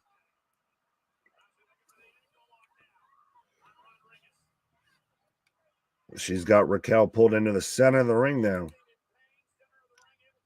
Already got that. Mike says ankle lock. JV says Raquel. Oh, Raquel for the W, sets up Ronda and Raquel rematch at Rumble, keeps both of them out of the Rumble. Fair enough. Well, I'm with you, same mind, JV, of at least that's why I took Raquel with this match. But I could see it if Ronda wins, it does pretty much the same thing. Raquel going for the choke slam as Ronda's now got an armbar up the top. Oh, that's a bad way to roll out of that, as Raquel clearly assists her setting up into it as they go slide out on the outside, still holding the armbar. But now Raquel's got her for the spine splash, I guess, diving power bomb or power splash, what have you. Into the ring apron for Ronda, as both women are on the outside of the ring right now as I'm in commercial break. But where were we? Karen Jarrett threatened Max Caster on the ramp that he had done a double chain Wednesday night. What do you think? Okay, so I'm glad you brought this up, Damien, because I know we're not at AEW or anything like that right now. We're not on Rampage or anything, which is coming up later tonight. But we are on a commercial break. So I'll take the time of, I've seen Kurt Angle's response to it of, Kurt, why are you getting mad? Karen, honestly, I feel that's the most relevant thing or the most poignant thing Karen's done outside of when she left Kurt and ended up with Jeff. So I really think she's just, if anything, clout chasing at this point of, I'm going to cause a stink to cause a stink. And I mean, just look at her name and you might figure it out. But at the same time, I do think it might be a little bit of inside baseball, a bit too much of when they mention, the Jarrett Gold and how Jeff Jarrett stole Kurt Angle's wife and what have you of, you do so. The casual fan 100% is not going to know that. It becomes a little bit of, like I said, the issue with WCW of, you walk that thin line of how much does the casual fan know, and especially now, it's harder to judge of how much does the casual fan know versus how much the Smart Mark fan knows. The Smart Mark fan, like myself, is going to know about, Global Force Gold and, how it's Karen Jarrett and not Karen Angle anymore and everything. But I don't know how much your casual, just flipping through the channels viewer is going to know about that. And I think it still lasted, and I still like the whole segment as a whole. Even beyond that, I think those things, almost might have pushed it a little too far the other way. But I still liked it, like I said, as a whole. And I think the Acclaim's probably one of the best, if not the best act they've got going, especially if FTR might be looking out the door. Could Uncle Howdy be Matt Hardy because they used to be friends, and Matt Hardy seems like the person that could do that to Bray Wyatt? Yeah, but Matt Hardy's still locked under contract with AEW, and I feel like his pretty much said he's very much happy and content with where he is in AEW. Again, I guess, well, we already had the T's and P's for Don West, but again, also T's and P's for the soccer legend, the birth of the Pele kick, the AJ Styles move, the one and only Pele. As we come back from commercial with Raquel, with Ronda in a suspended suplex. Nick, there was some truth to Caster's video. Yeah, we're not going to talk about that, JV. Ronda breaks the bottom rope, or breaks the pinhold by grabbing the bottom rope. There we go. We got there. I don't think that Julia and the Bunny won't be getting along when Blade and the Butcher join the House of Black. It would still be interesting. I mean, we didn't even really think that much of what we were going to get out of Julia Hart, and now she's kind of completely reinvented herself. So I very much could see the House of Black almost becoming the Ministry of Darkness, almost with AEW a bit.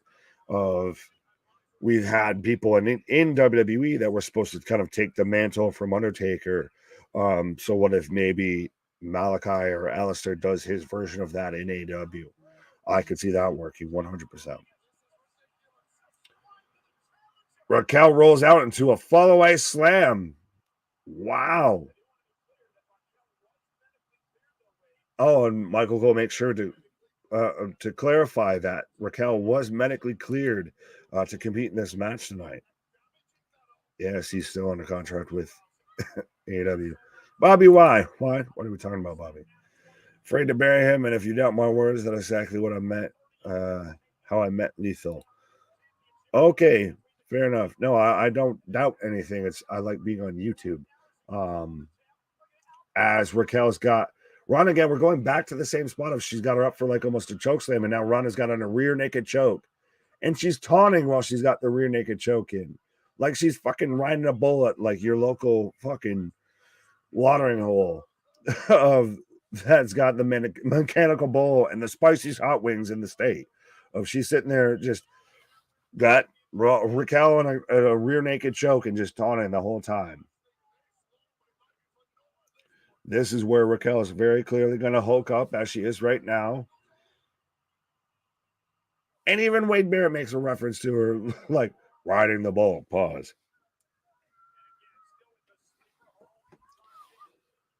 Oh, as Raquel ducks and drives Ronda into the top turnbuckle. Thank you for joining us, folks. Absolutely, folks. And as even my buddy KJ did there before. And as I know, we've had a couple people do that before as well. But absolutely, 100%. Thank you, everybody, whether you've been here for 5 minutes, 5 hours, whether this is the first time you're tuning into us, any of that. Thank you 100%. I hope you had a great 2022. Hope you have a fantastic 2023. And we also do, if I did miss this, any of your comments, anything like that, anything you want to specifically have us read, or you just want to support the channel, we do have the super chat option as well. As Shayna breaks up causes a distraction to break up the pin attempt in the corner there. So is Shayna about to get thrown out of here? Looks like they were calling for it, but Shayna gets to stay at ringside, but so Raquel's pretty much had Ronda dead to rights now about twice. Why not? I don't know what we're talking about.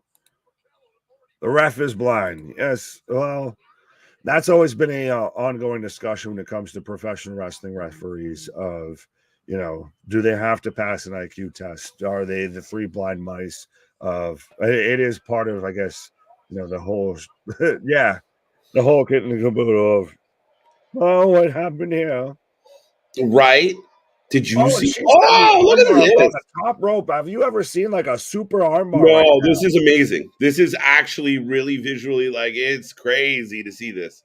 Raquel and Ron. Oh, she falls. Yeah, fucking tap into it as Raquel taps. Yo, she put her in armbar 10 feet in the air. Well, Raquel was going for like the follow-away slam. Raquel or Ronda sit there and switched it into the armbar. And then we had armbar sitting there holding at the top of the rope, which I've never seen before. And then she falls, and Ronda still is holding on to the armbar, and Raquel taps.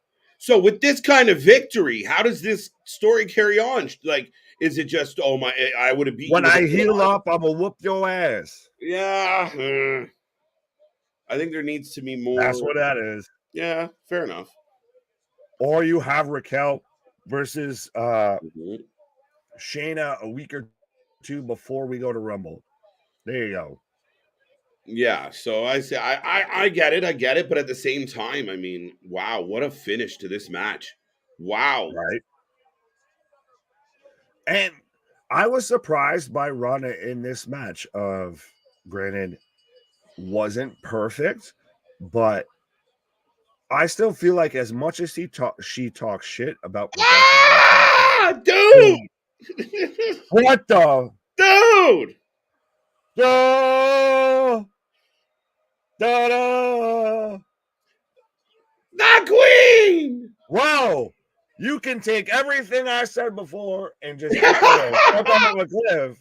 Oh, sorry, Charlotte Flair is here and just looking like the badass amongst badasses, and the crowd's losing their goddamn mind for her. Well, man, she's getting cheered. Charlotte Flair's getting cheered. She looks wicked. Yes.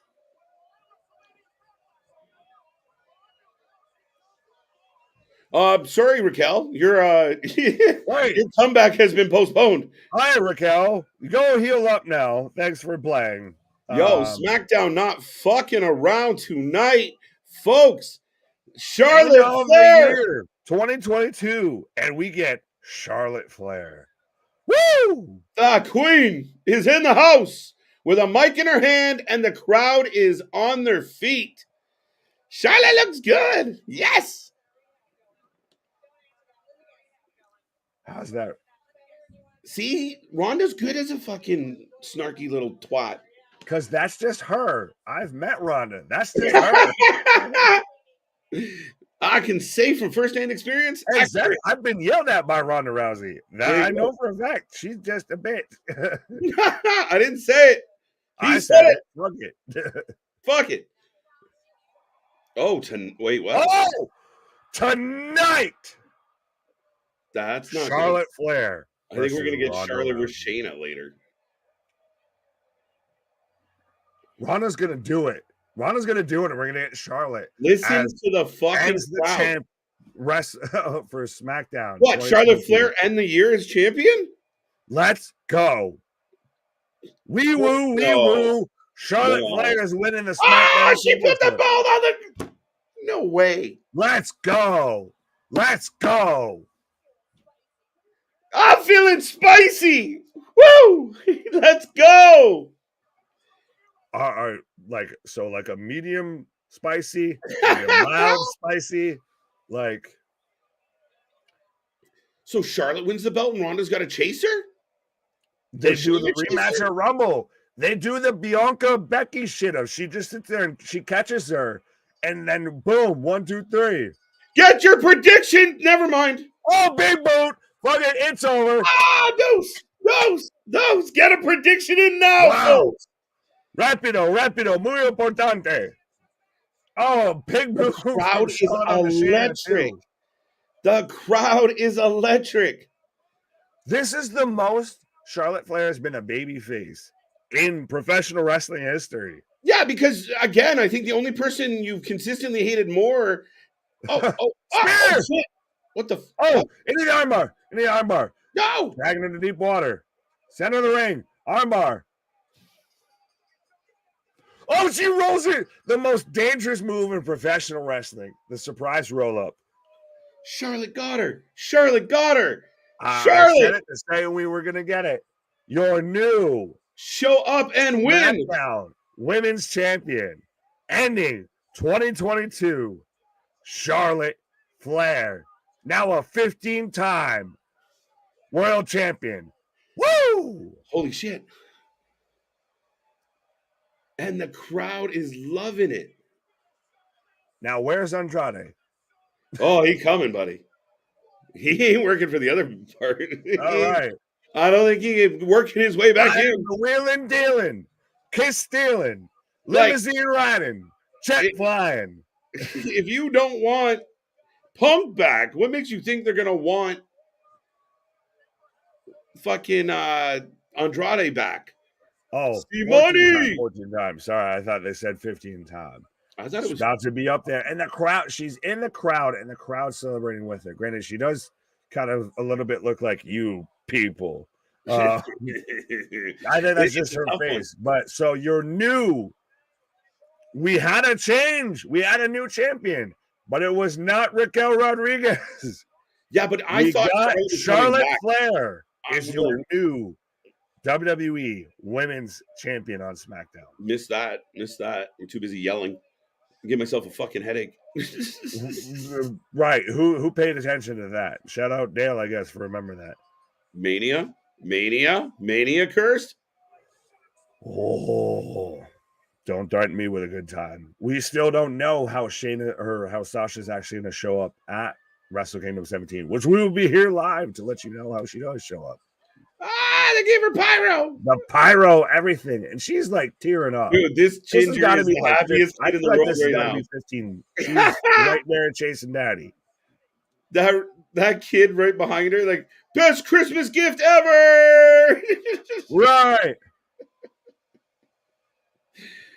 Rocco, why? Charlotte's the new top baby-face on SmackDown. No, that won't last. That won't last. But she's going to be a natural babyface against Ronda. I'm shocked. I just assumed Ronda hang on to that belt. Shit. Ladies and gentlemen, you have a new women's champion. We are in the back of the Bloodline. The night is rolling on. We got about 25 minutes left of SmackDown. And then we jump into beautiful Rampage, which I think we're still going to be talking about SmackDown during Rampage. Oh, 100%. If there was a time to where Rampage was the show that's gotten forgotten, it's going to be tonight with and now we have Miss Charlotte Flair coming back and on her return night winning the world title. Yeah, well, we talked about Howdy came out and hit his sister Abigail on Bray, which we didn't see coming. Right. Even LA Knight seemed confused by it. We talk about Charlotte comes back tonight. Dude, I mean, things are happening. It's a show.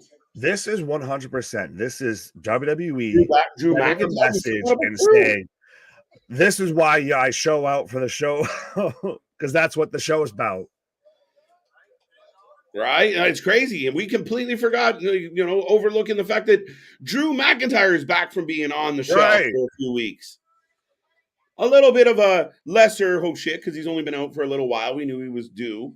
But Charlotte, we've been asking for a long time. My assumption was, we made it. I said it. I fucking said it a half hour ago. That the closer we get to Rumble without no Charlotte makes me feel like we're getting Charlotte in the Rumble for the win. This changes everything. But so then who would you have if Sasha you're Banks. Sasha Banks wins the World Rumble? No, you're not letting me get to the question. I agree with you on that. But I'm saying building up to that, if you're going to go back to Charlotte being a heel, if she can't sustain being a babyface, who do you have go against her as a babyface going up? Do you have Liv? Do you have Tegan? Who do you have? Right now, I mean, yeah, you can. Right now, you can throw any kind of heel her way. I mean, I don't think Ronda's just going to disappear. I think she's going to have to fight Shayna or Sonya, and then we'll see where it goes from there. But I do think they might really surprise us. And I mean, if you can quickly switch Charlotte heel at any point, at any time, Charlotte can become a heel. So for me, holy shit, did all that just happen? Like literally an hour and a half into this show, almost an hour and 40, and literally Drew McIntyre comes back. Howdy comes out and hits his sister Abigail. Now we got Charlotte winning the title. Now I thought Charlotte would return. I thought Charlotte would go after Ronda. I did not think that Charlotte was going to win the night she came back. What a fucking surprise. I'm going to give Oh, look at you getting on that rating already.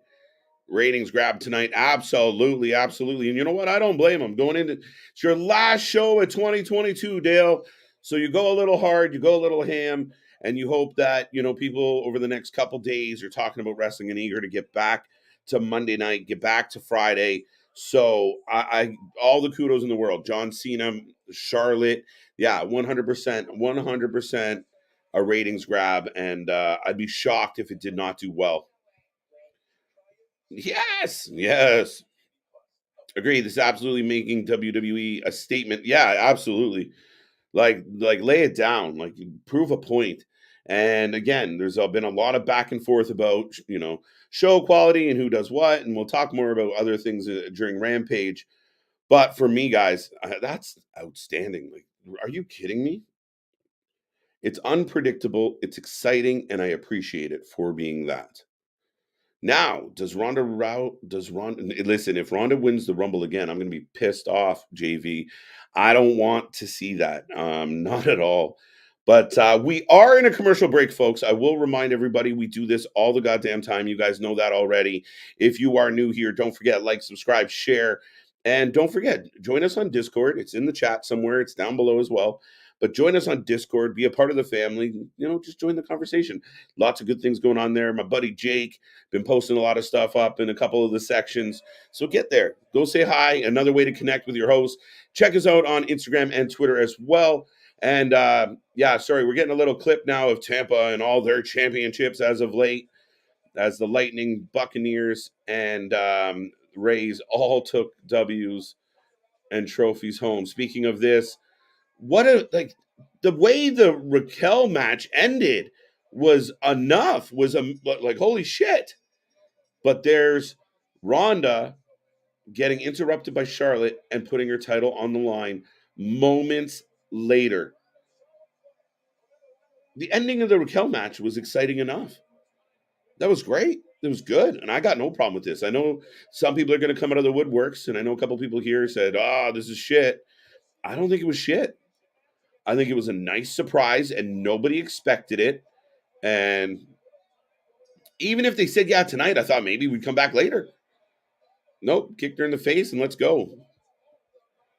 Wow, I told you Charlotte wins. You doubted me. There you go, Bobby. Let them know.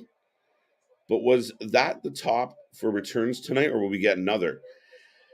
As far as returns go, I think we're maxing out. I think the biggest return we're getting, we know about.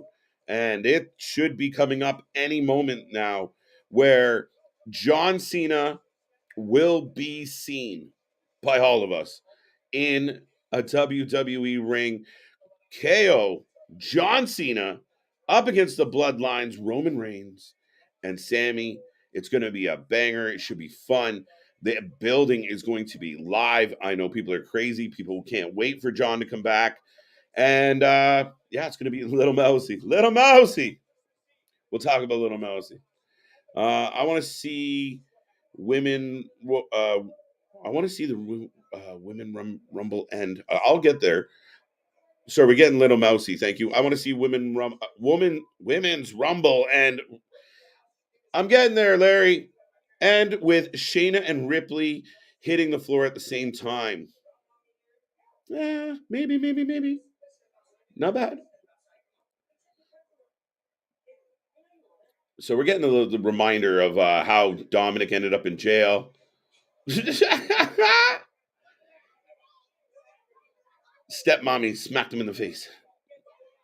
Cops show up. I'm not going to make it in jail. Lightning Buccaneers is a cool sounding tag team.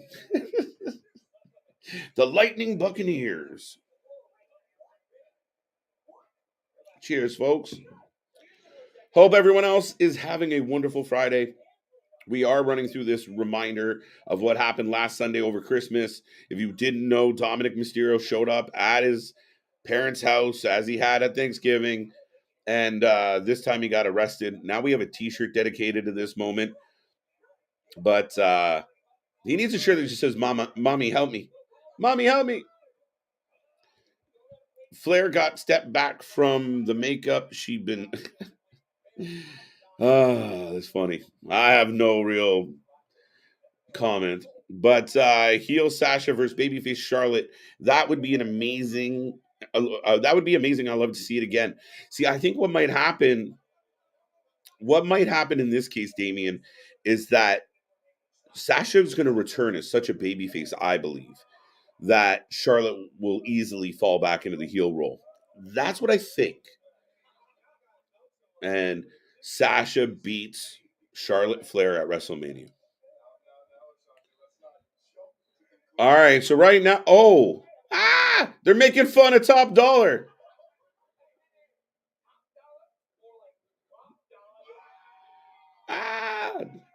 So we got Woods, we got Madcap, we got Maximum Mill Models. Follow along. Ricochet. They're making fun of Top Dollar and his recent botch, which I mean, for a lot of people, it was pretty epic. If you haven't seen Top Dollar hit that rope and eat a whole lot of shit, go check it out. And then go check out the little snippet we put up of us reacting to it. Tope Bay insufficient funds. Now we got Imperium. Wow, we got lots going on tonight. Jesus. But yeah, we are rolling through. We are about 15 minutes away from Rampage and the end of SmackDown tonight. I got a feeling we're going to run a little extra. I really do. But we got Gunther. We got Eichner. We got Martel. And they are coming down to the ring.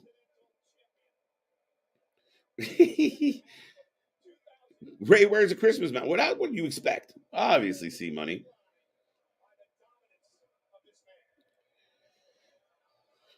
In general. Up next, Gunther. Charlotte Flair return. Nathan. And Nunes. No, big news, folks. Charlotte Flair is back, and she is your champion. She has that belt on her shoulder. And speaking of champions, Gunther is in the ring. We are going to commercial break. And folks, I will take a moment to remind everybody again, this is what we do. And this channel started this year in 2022, and it's been an incredible journey. Now, as we roll through SmackDown and we get into this main event and whatever Gunther has in store for us, I want to take a moment to thank everybody in this chat right now, especially the folks that have probably been here since minute one and that dedicate a lot of time viewing what we put out there. We are flattered. We are humble. We are grateful. March 2nd of this year, we were forced into a situation, and I know you folks have seen some other faces on this channel, but LJ, big shout out. Will, big shout out. And we just kept going. We kept rolling, and things changed with times, and the channel kept evolving and growing. And then we had Chris and Ali, so big shout out to them. And it just kept going. And then I meet my two brothers in CJ and Nick. And folks, I can't tell you how grateful I am to have come across Big Nick and come across CJ. Now we got Cliff. We had Ashley for a moment, but that's all been a part of our 22. It's been insane. And to literally find two of your best friends ever kind of in this crazy scenario is amazing. And I got nothing but love for everybody out there. I got nothing but love for the two guys that do this with me. I'm looking forward to getting Cliff in the mix, and we're doing some chatting about bringing on some other personalities, bringing on some other views, bringing on other we're turning this into a network slowly but surely. We're looking forward to 2023, but this was a crazy journey, long nights, and you guys, a lot of you have been there right by our side. So I just want to say thank you. Within 2022, in less than 10 months, we 200,000 views, 20,000 watch hours, 1,000 subscribers, monetized in multiple avenues. It is flattering. It is humbling. And I know some people just tuning in, it's like, it's just a YouTube show about wrestling, but it's been a lot of time, dedication, and effort. And I'm so proud of this channel. I'm so proud of Big Nick. That guy was in the chat, just chatting it up. And now he's the man wheeling and dealing. He's everyone's best friend. And of course, CJ Brand. That young man brings so much energy to this channel.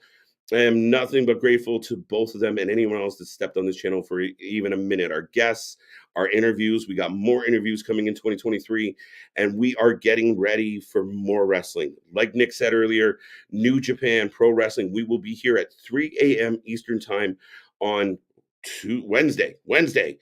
And we will still be here for Dynamite. We will be here for Raw. We're undecided about NXT, but we'll keep you posted.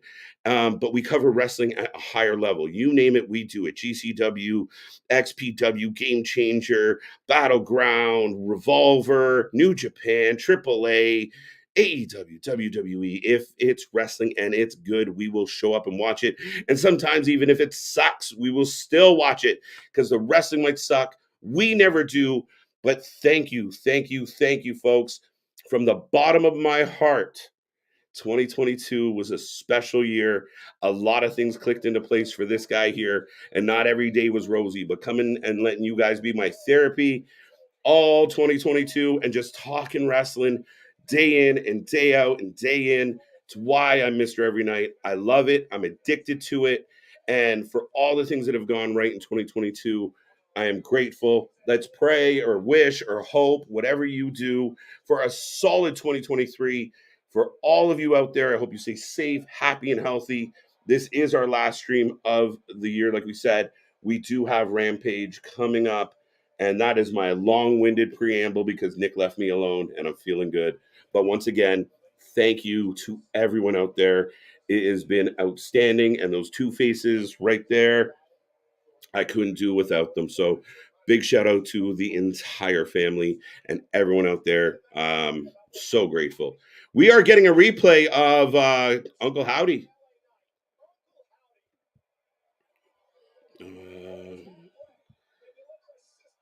Oh, interesting. Interesting, Dale. That's an interesting shout. That's not bad.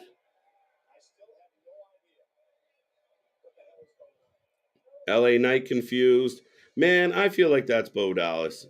People are going to be taking still frames and zooming in on his chest and trying to get some answers.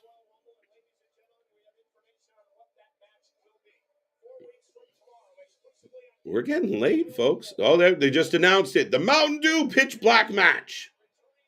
January 28th, we will be live for the Royal Rumble. Just like we're live for everything else. So they announced it officially. Now we got a few weeks to stretch this out. I hope they have a plan. But what the fuck is a pitch black match? They're going to tell us later.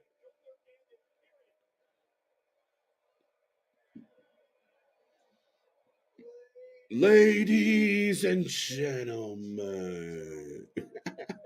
I dig it. Thank you, too. I appreciate that, Cursed. It could be Vincent from Ring of Honor. It really could, Lisa. I don't disagree with that. My only hesitation with Vincent is I don't know if they're a big enough wow factor to this particular audience where I think people would know, oh my God, Bo, that's Bray's brother. And if Vincent and Dutch were, right there at Bo's side kind of thing, that would kind of work better for me. I know this is a stupid question. Is The Undertaker going to wrestle? Nathan, that's not a stupid question because I've been petitioning to give us one more taste of Taker. And that pause, where's Nick when I need him? I think that Taker going out during the lockdown era, I don't know if that's good for me. I think this is a guy that deserves a standing ovation. I know people talk about, well, he had the Hall of Fame. And no, I really think you put him in there one more time, even if it's not the best of matches or the longest of matches. But it's Taker. He's going to be a pro. He's going to show up. He's going to give you everything he has. And just to give him that opportunity to walk away with a proper send-off. That's my wish. Lisa, we're happy you can make it too. Thank you. Imagine if Lesnar shows up. Yeah, could you imagine? Have we not had enough? Anyway, we're getting a video package for Gunther, and I'm kind of surprised this late into the game. Do you have to drink Mountain Dew Pitch? Yeah, right? It's because when you drink Mountain Dew Pitch Black, you go blind for an hour. And that's how this match works. Oh, here comes Brawny. Not a big return, but Brawny the Strowman is in the building.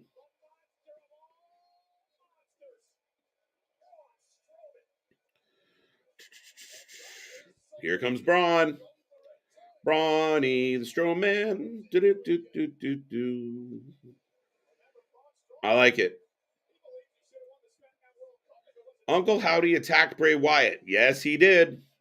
So if you're just tuning in tonight, a lot happened. Drew McIntyre returned from injury, illness / both. Uncle Howdy came out and hit Bray Wyatt with his sister Abigail. Charlotte Flair returned. Ronda Rousey beat Rachel Gonzalez. Ronda Rousey also lost to Charlotte Flair, who returned and is now your new women's champion on SmackDown.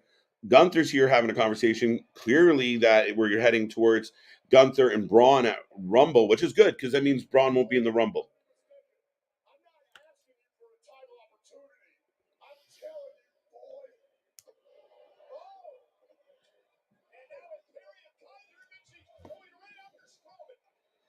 Dun, dun, dun. I hope The Undertaker comes back for one more match at WrestleMania. That's how he gets a send-off that he would deserve. I still don't mind if he wins, too. I don't think if he comes back in Mania and loses, but if he comes back, has a decent match, beats somebody that it doesn't really affect them in such a way. Braun heading outside to do the Express. I'm not keen on this. I kind of wish he would stop it. Thumbs up or thumbs down on the Express around the ring. Boom, boom, boom. Sorry, folks. Just looking for a button here. Oh, the Imperium's having enough of Braun shit. And the Strowman is taking a beating. Who y'all? Down! It is a very good question. The Undertaker this year's Hall of Fame comes back. Interesting. Not bad show, Bobby. I like that. It's what we were talking about earlier with McIntyre, right? Like McIntyre's title run. Like McIntyre deserves a solid title run in front of live crowds. Braun and Imperium make up for Flair. Make up? Wow. Gunther is just stretching out Braun. I like it. A credible way to have the giant down. Gunther is no slouch. And look, they are just hyper extending that elbow. Imperium not letting the refs in. Not doing a great job. Pierce back out. Yeah, I agree. I agree, Dale. I agree. Yo, Ricochet! Oh, chair to the face! All right, Ricochet, where were you, buddy? You let your mans get stretched out for a minute. I was trying. Oh, yeah, where are you? Where's my back? Where were you? Of course I show up when Ricochet shows up. Right. Thumbs down, says Lisa. Thumbs down from Damien, or thumbs up from Damien. This is about the Broman running around the ring. The Strowman Express. Yeah, I don't care for it. I kind of wish he would stop doing it or only do it once in a while. Choo choo. Yeah, fuck. It's over. Well, up next, we're getting do. Okay, now here's the question. Because according to my timer here, we've been live. Oh, I forgot we went on early. Shit, yes. Everyone ignore me about what I said about the time. You still got about a half hour. We got 28 minutes. Yo, yeah, I forgot that we went on like 30 minutes earlier than normal. I'm here looking at my timer like, dude, it's an hour and 57 minutes. No Roman, no Cena. What the fuck are we doing?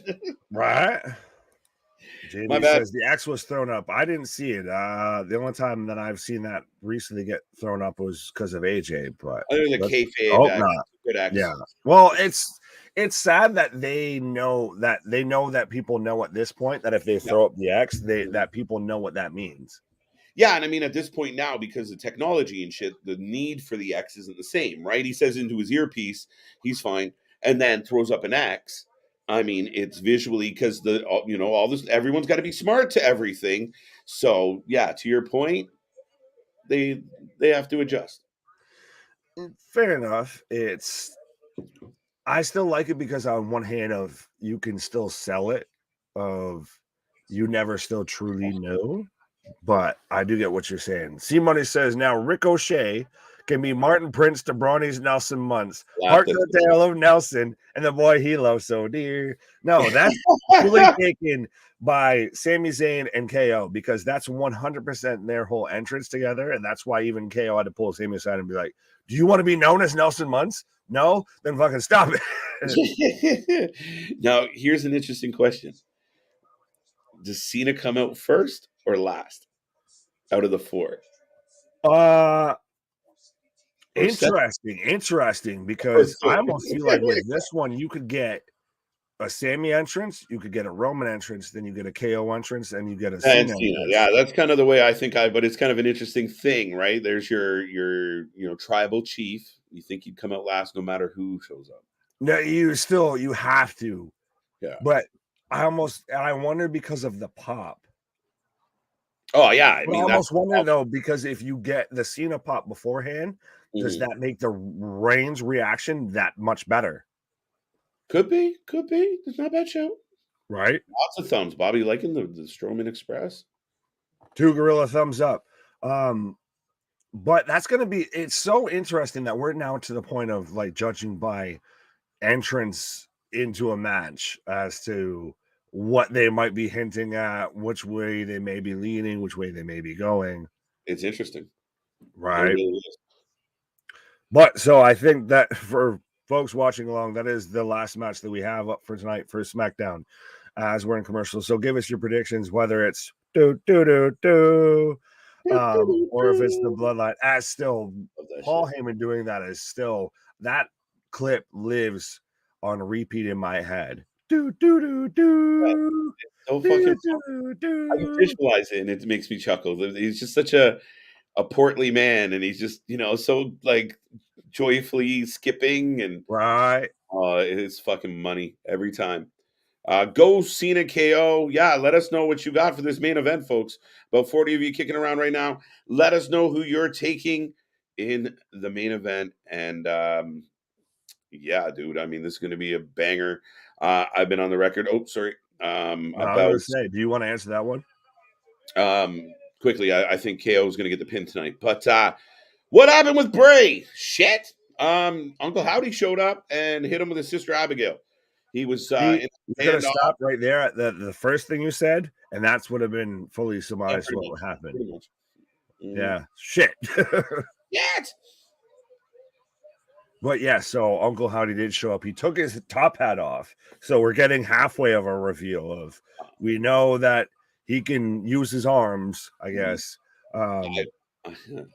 Yeah, I agree. And in 2 weeks, we're getting Braun Strowman versus Gunther for the IC title. And next week, we're getting the Usos versus the match you called, Drew McIntyre and Sheamus, for the Undisputed Tag Team Championships.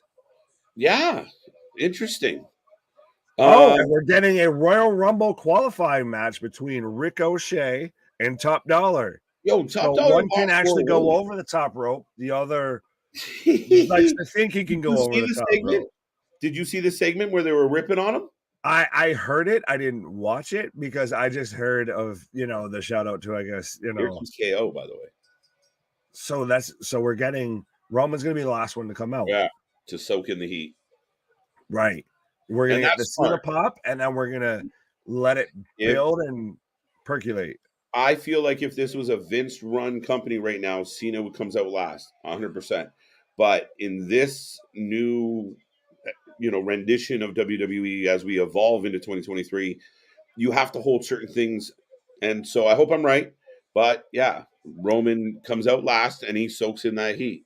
Right, but does even just KO as a whole not feel different coming out right now under the Papa Paul era than the Vince era? Like, we even saw the whole clip. I know it's been passed around on social media to where he's saying, "Hey, Roman, this is my show," talking about Raw. Mm-hmm.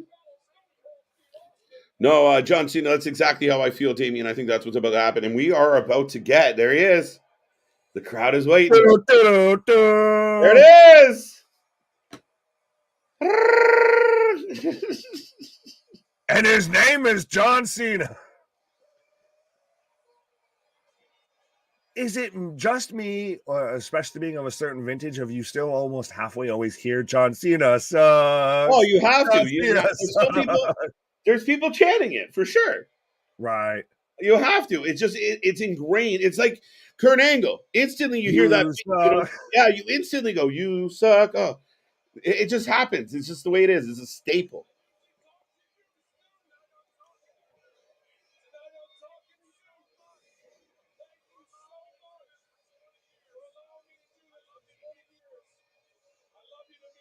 So who did he say he was talking to? He said he was talking to somebody for saying allow me to do this for 20 years. Sue? For half a second, I thought he said Snoop. I was like, God damn. Yeah, this is for you, Snoop. This one's for you, Snoop-a-loop. Bray Wyatt in the Mountain Dew match, yes? Announced officially? Yes. Which, I just looking at John Cena, I respect you, my sir, but you need like that keeps, that Rogaine, that something there. Hashtag no free shout out, but that man is going. You gotta love John Cena wrestling with the Peacemaker fucking haircut. Looking all fire. You could call it that. Looking all fire tucking shit. It's that or you go shaved head Cena. True or false? John Cena should be the official sponsor of the Pitch Black match because you can't see it. Shit.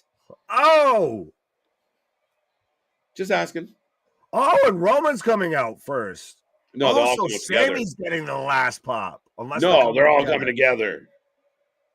Could you imagine? I'd die.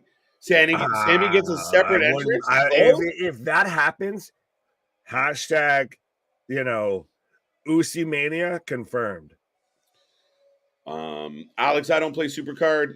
Do you play Supercard? I dabbled. I don't. Yeah. No, I've played a few of like the WWE games. Most of what I play for when it comes to WWE is console stuff like 2K and all that. Yeah, they're all coming out together. And Sami's just fucking. If you ever have wanted to know what it looks like to see your friend at a rave, look at Sami Zayn right now. Yeah, but it's when your friend's at a rave and no one else is. Like the one friend that did that man is just tripping hard right now. You're like, oh shit, Sami's tripping balls again. Song right now of just he is feeling the vibe. Right? He's hearing a completely different song.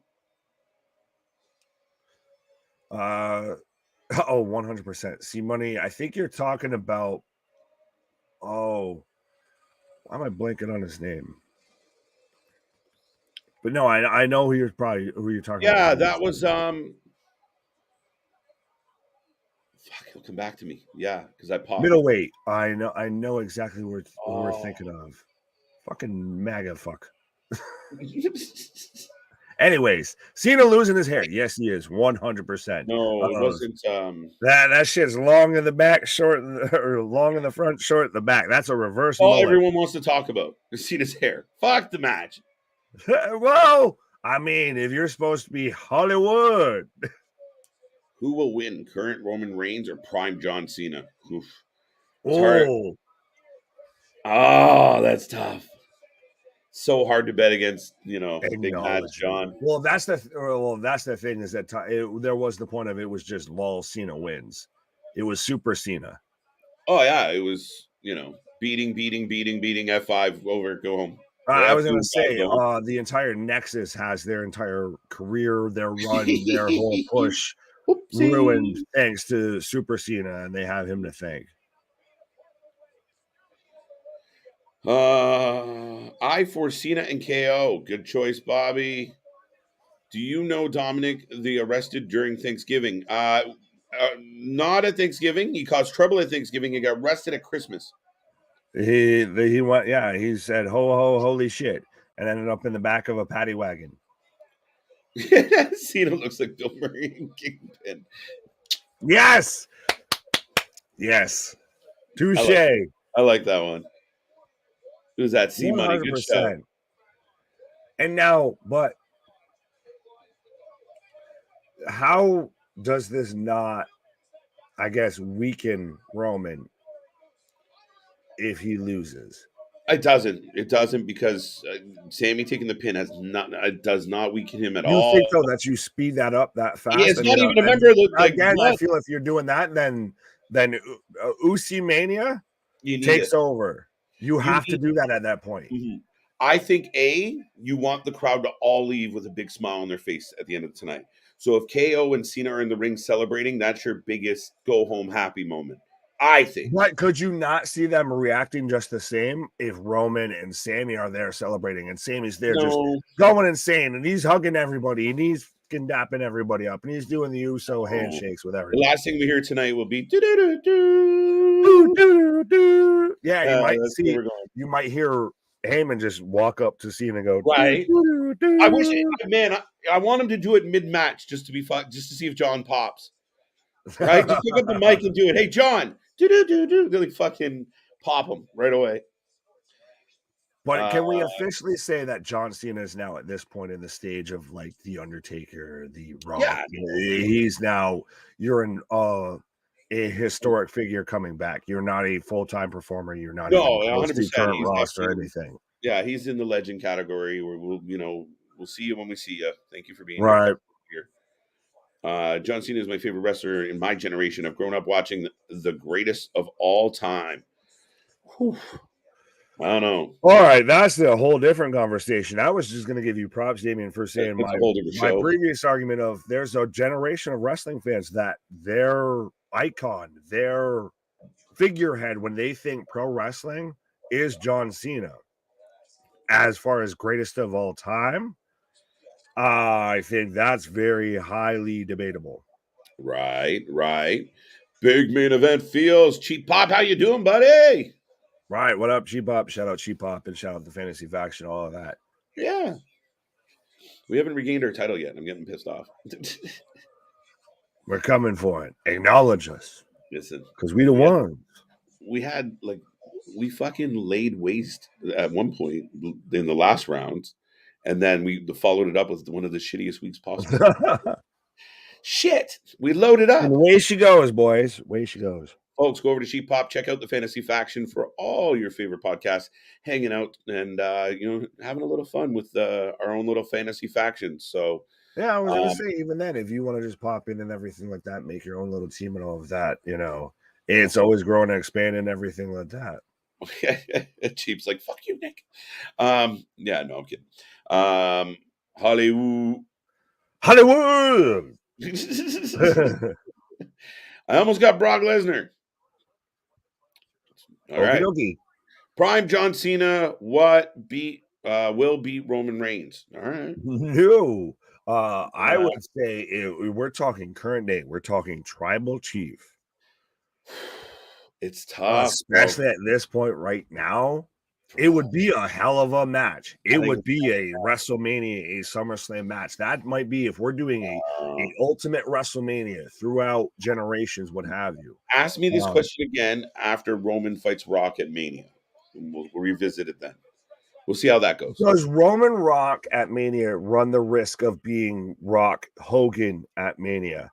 To where who's supposed to be face turns heel and who's supposed to be face turns. I don't think so in this one. Fucking The Rock's so beloved. He was the fucking tooth fairy, for fuck's sake. Like, I mean, I don't see it going sideways. And fuck you, Black Adam. DCU. Yeah, okay, never mind. Right? Henry Cavill. You heard it here first, folks. Right. I could see it, but we're starting off right now with KO versus Sami Zayn, and this 100% feels like big fight feel. It does. The energy in the building. Like, this is lovely. Fuck talking about anything else. We're talking about the action. But yeah. Oh, big clothesline. Sami not messing around out of the gate. People were saying, like, if you look at the Royal Rumble poster, Sami's pointing, and it's him pointing out, like, Royal Rumble. And so it means, like, hey, I'm here for it. I'm telling you. I'm calling this now. And if you see this hashtag start trending, you know where you heard it here first and everything. Is if Usi Mania starts trending, it's because of this right here. There you go. I'm still calling for you have your Kofi Mania, your you have your Usi Mania. Usi Mania. But if he gets kicked out of the Usi, would it be Sami Mania?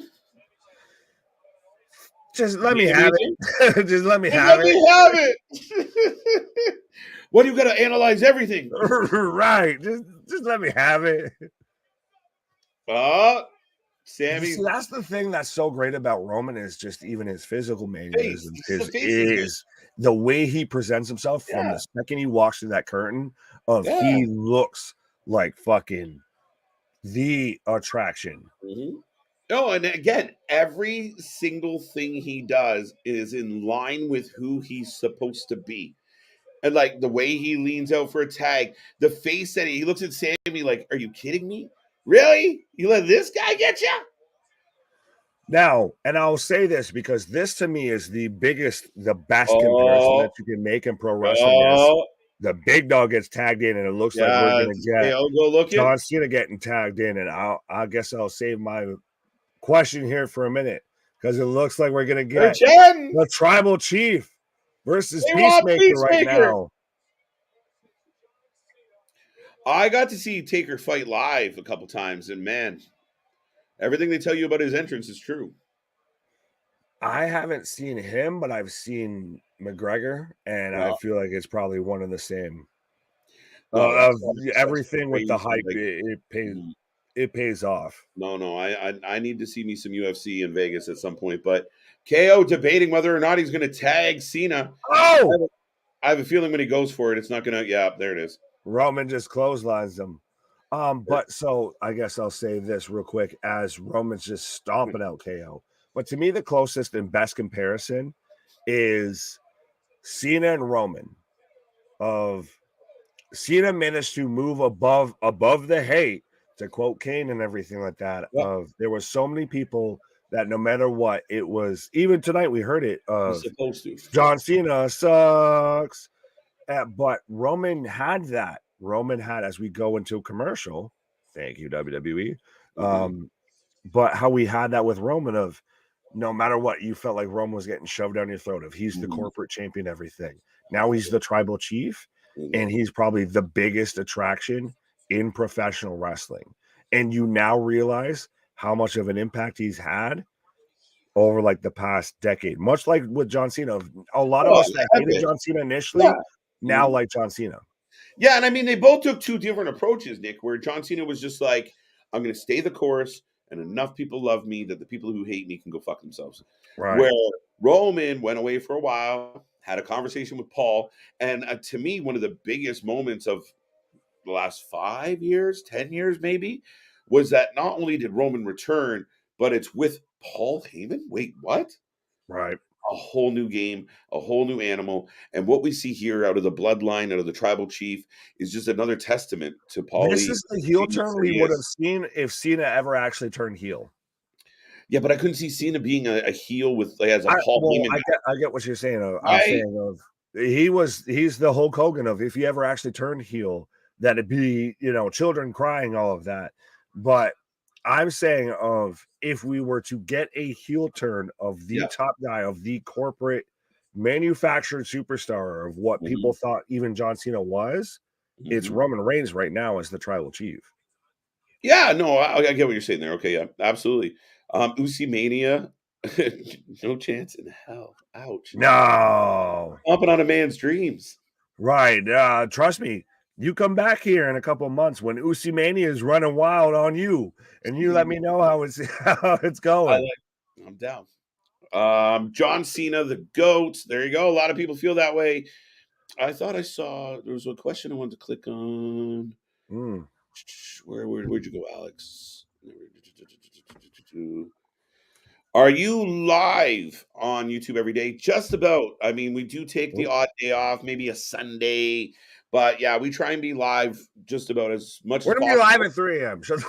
We're going to be live at 3 a.m. in the morning next week. We'll do triple headers, double headers. But yes, we are live all the goddamn time. Like and subscribe. Click that little bell, Alex. We do this nonstop. Yes, absolutely. And we even have the Discord and everything like that. If you want to talk all things wrestling when we're the rare occurrences when we're not live and everything. But absolutely, we are here for WWE, what? AEW, what? NWA, what? XPW, what? GCW, what? Wrestling Revolver, what? But tonight it's just the perfect send-off. It is the encapsulation of professional combination. Oh, and we're back to Sami and KO in the ring. Yes, we never did get the Cena tag. They're going to make us wait as they should. Dragon Sleeper hold. Yo, so is this going to run over into Rampage? Got it. Absolutely. Yo, you turned into Hogan. I'm on a backstroke all the way through this because absolutely. All you missed was brother. All you had to add was what brother. you gonna do, brother, when SmackDown runs wild on Rampage? Because absolutely, if I've got John Cena in the main event of my show, 100%. Fuck you, Tony Khan. I'm stomping through your show. Roman's got Cena. Oh, Sami with the haluva kick. Oh shit! Where the fucking hell? That's what I like about this combo, though. Right? Roman slash you in the face, and just when you think it's done, the little prick shows up and kicks you in the mouth. Pause. Super kick. Yeah, with a super kick. Oh!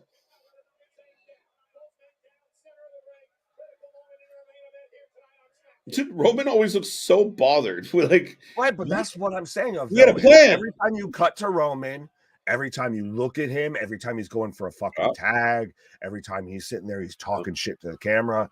Of you 100%, that is Roman Reigns. That's what you envision. Of you think if you go to meet Roman Reigns right now, that's how he's going to be. 2 count. Oh, Jesus. Bro, we both... What is happening? Roman's had enough of this shit. This is perfect. This is perfect. But this is big match feel as he drags Sami to the corner to tag me. By the way, my favorite official in WWE at this point. Oh, Ref Jess? Kicking ass, yeah. How you doing? Kicking ass. Roman. Well, shout out too. She's also recently her and Sami have got into it to where she sat there and you see that? I saw that clip. She hitting a stunner. She ain't fucking around. Roman misses the Superman punch. Super kick from KO as he's going up for the tadpole splash. Tadpole splash.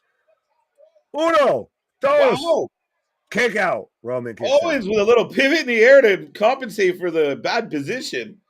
Well, nice. You still if that's the way that Roman gets pinned for the first time in like 3 years. Yeah, no. Not today. You're gonna have to hit him with a fucking semi to get him to stay down. You had to tilt the whole ring and everything. Yeah, it still didn't work. Wow! Superman punch. Ooh. Still no. Spin of the turnbuckle from Roman. Wow! Just with all of the force. I love it. And Cena's sitting there waiting for the tag. Oh, this goes back to all I need. Oh, Peacemaker is up. 1, 2, 3. Who's gonna get the tag first? We've got Sami waiting for the hot tag. We've got Cena. Yeah, Sami gets the tag first. If my money's on it, jump. We need that double tag. Tag at the same time. Cena versus Sami. 5 moves of doom with the running shoulder tackle. How often have we seen ever Sami and Cena go at splash again? Now we're going to the 5 knuckle shuffle again. 5 moves of doom. You can't see me. Could Cena? And he does it right in Roman's face. Oh, Roman misses with the Superman punch. Roman, yeah, not today. Now he's going to do it to both. He's going to do it to Peacemaker both. slam. So, oh my God! Don't do a back shot on Cena because all of the bold spots. Yeah, we're going to do the double. You can't see me. The 5 knuckle shuffle.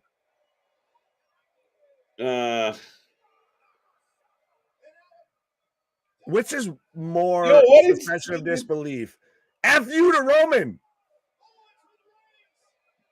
It's still Michael Cole calls it that. Cena did KO just say? No, Sami. Running is not in my contract. Jimmy and Jay just fucking standing there. Do something. Do something. Yeah, do something. Pull a ref's leg. Right. Pull a leg. Do something. Act like you've been there before.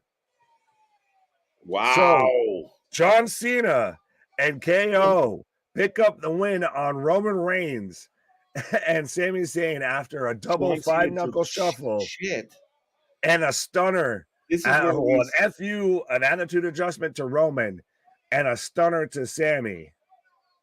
This could be like where you said to where we start to get the cracks of Is Sami bleeding? Need to take that pin? Did you really? Or is KO's eye bleeding? You got. Oh, look at KO's face. Not you, Alexa. You're muffly wuffly. But yeah, KO's got a big old gasher over his eye. A shiner. Well, folks, that is SmackDown. It is in the books. WWE is check the punch card for 2022. We can't see them anymore. They're gone. You can give us your ratings. If you're tuning in right now, give us a number out of 10. How did you feel about the last SmackDown of 2022? The number better be high. But, folks, we're going to transition and flip over to AEW Rampage. Do not go anywhere. Do not move. Let's go.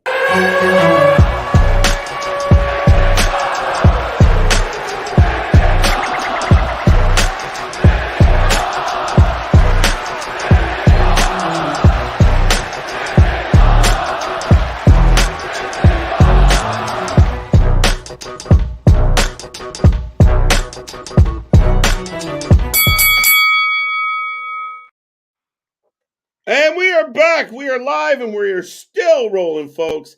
The action does not stop. Remember, we are still talking about a crazy SmackDown. Main event was a little lackluster. I thought, John Cena still has a little more in the tank. He could give us a little bit, but he made his appearance. He got his couple moves in. I was a little surprised that, we're coming in hot. Oh, back to back? Damn. Getting 10s all over the place. Larry not having any of this shit. Right? Right. As we're about to kick off for Rampage, so what do you want to give SmackDown? Not 10. Fair enough. I mean, what else do they got to do to make it a really good SmackDown? I mean, that was pretty fucking stellar. The main event was a little meh. I'll give it 9. Like I said, what more do you want out of a SmackDown show? Not many segments were wasted or unnecessary. I think, dude, I think we're good to. I think I'm gonna go 9. Fair enough. The main event, if the main event was a straight up banger, I would have gave it a 10, but. Maybe I'm being greedy, but the John Cena stuff. No, you're fine. I guess I'll go a point below you, and for kind of the same reason, I'll give it an 8. Okay, 8.5 from Tyrell. 8.5 is where I settle at. I'll work with that. As we're getting a handshake to end all handshakes between Orange Cassidy and Trent Beretta. For those along, we've got AEW Rampage kicking off right now. We've got the All Atlantic Championship right now going on between Orange Cassidy and Trent Beretta. Right. Now, folks, we are talking about SmackDown. If you are just tuning in, we just finished our SmackDown coverage. We have moved over. We are watching AEW Rampage.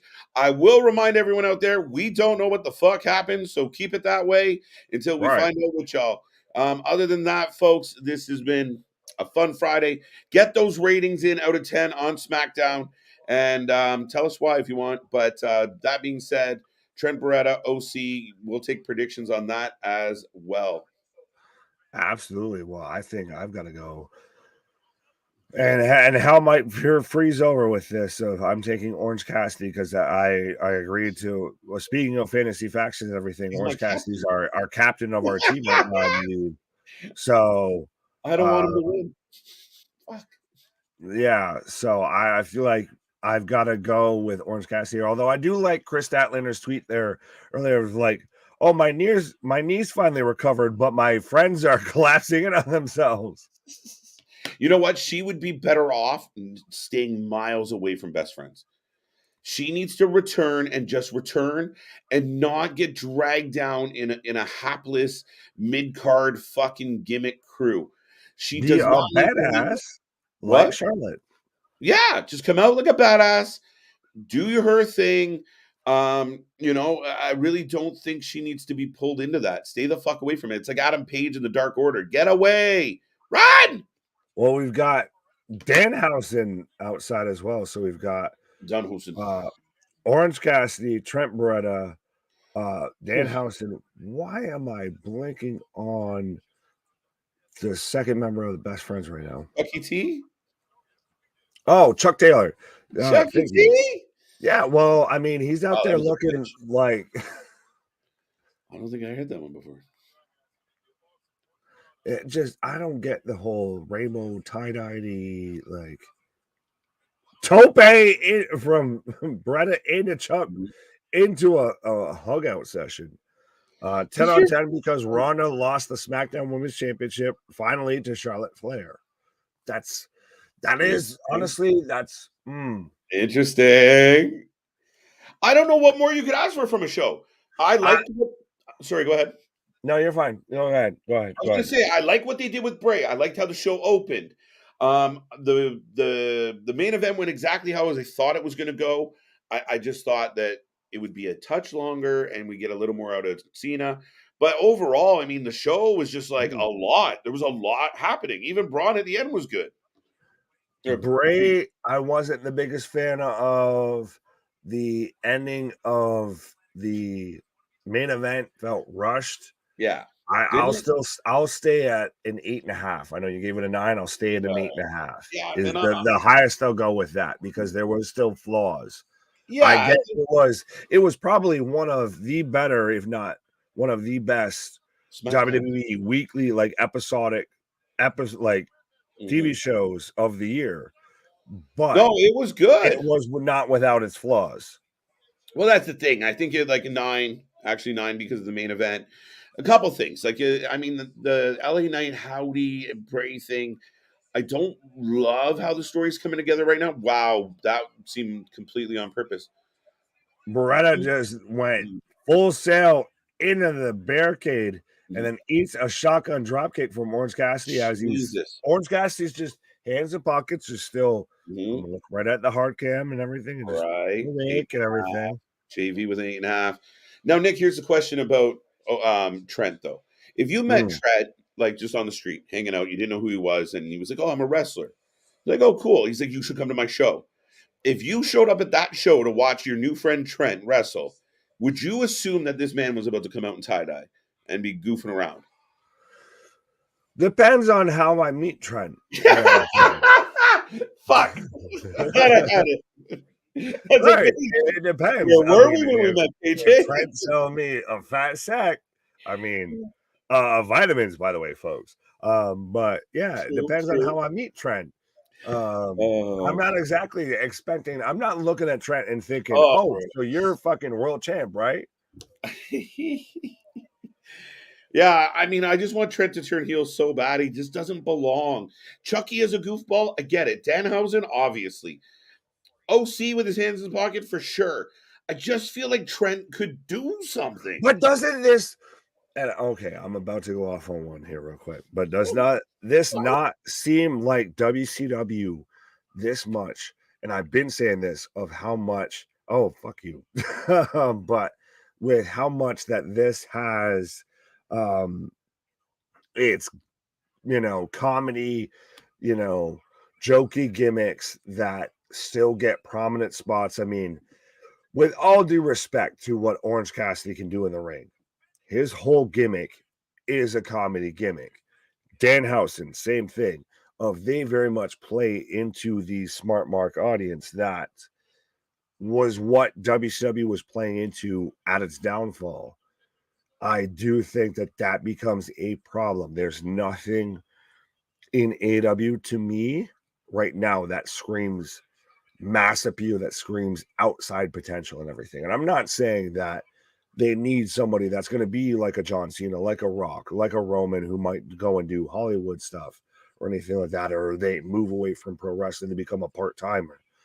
But the closest thing you have to crossover, I guess, potential, big ass layer from Trent Beretta, but the closest you have to crossover potential is Jon Moxley, and Jon Moxley bleeds in almost every single match. Oh, Beretta with almost a Northern Light suplex. Michinoku driver from Orange Cassidy for a 2 count.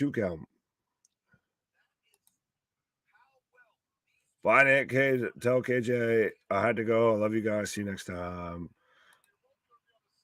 Fair enough, BDW, but absolutely, we are here all the time, anytime, and even then, still, if you tune off right now or anything like that, or if you gotta go, whatever, yes, absolutely, still got all the replays, still got the whole back catalog to go through and everything like that.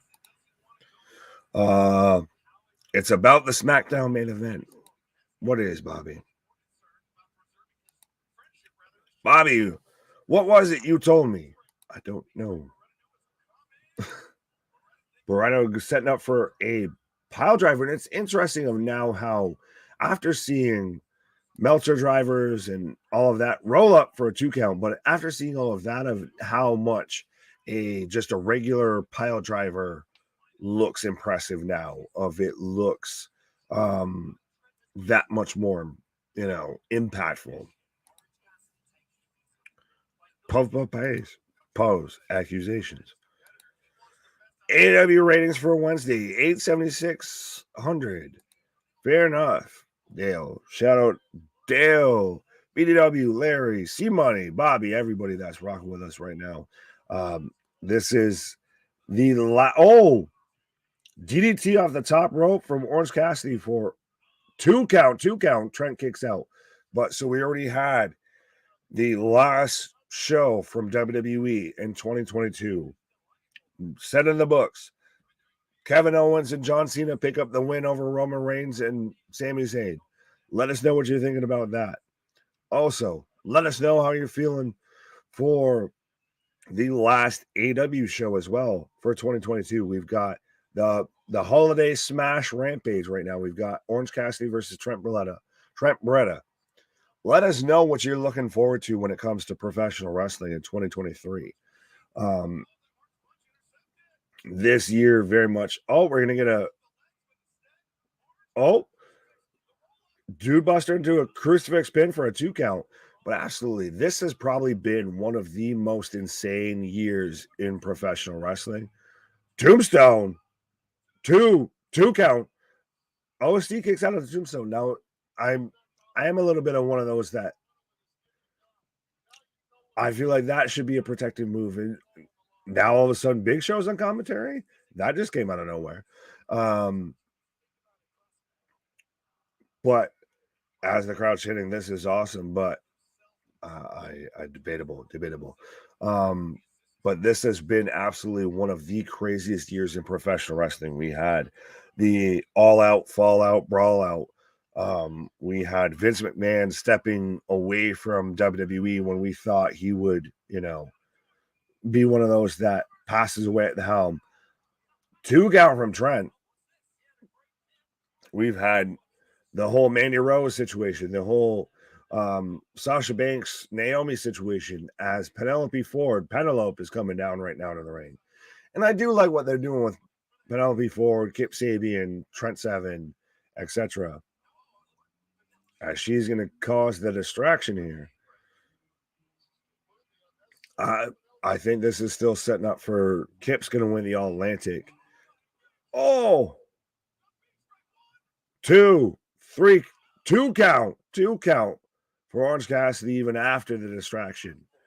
But so let me know your most memorable moment in professional wrestling in 2022. Let me know the biggest thing you're looking forward to in 2023. And as Penelope Ford even sets up OC's glasses and everything. But so that ended, I feel like, a move or two later than it should have, as I guess somehow I never knew Kip Sabian was on commentary as well. But so we had Excalibur, Kip Sabian, and Paul White on commentary. For those who wanted to know, this is again, like I said, of why we say that we had Tony Schiavone as well, but why we say we're the alternative commentary, because we are the better commentary. What? Accusation. But I still think we're setting up. So Orange Cassidy picks up the win, but I still think we're setting up to OC versus Kip Sabian. As like I said, we're just getting Kip Sabian coming out to confront OC right now. Want to not see want to not see Cena wrestle in 2023. Well, that's fine, Mike, because you can't see him anyways. So Kip just skips right by OC and goes right to Penelope. But I guess we're sitting right up to a Kip match as well. But we've got right now Tony Schiavone backstage. And am I the only one that's heard the rumors that he's, looking towards his way out, looking towards, he doesn't have much time left in the business, what have you?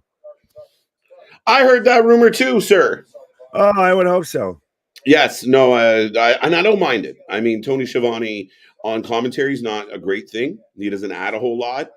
No offense. Him as in a company where the interviewer has the remote, the microphone taken out of his hand all the fucking time. What's the point? So, no, I mean, listen, I like Tony. He's a nice guy and all, but yeah, I'm okay with him moving on. People said, was Sting also gonna try and wind down at the end of 2023? I've heard talks about that. Of he doesn't know exactly when, I guess, per se, but he very much knows he has his end game planned out. Yeah. And he said he does feel like Darby's involved, this, that, and the other. He doesn't want to go into full detail, but I think very much how we've seen, we saw Ric Flair's maybe kind of sort of last match, where probably in 2023, I know we're going to see the Great Muda's last match. Yeah. The thing in 2023, we might also see Sting's last match as well. Oh. Tension. I like it. Let's go. This is how we build to the end. Let's go. Let's break these two up. Let's have a big old fucking match and let Sting's Darby. last match is him versus Darby. Absolutely. And let Darby get out of his fucking shadow. Fair enough. Because 100% since Darby's been with Sting, it's just Sting and my buddy. Listen, at first it really helped Darby, keep relevant as far as, oh my God, Sting's here, right? It was, oh my God, Sting. And then it was Sting jumping off shit. And then it didn't matter. Darby could have killed himself that match. Darby could have fucking thrown himself off of everything that he could find. But Sting did it. And that's always going to be bigger news.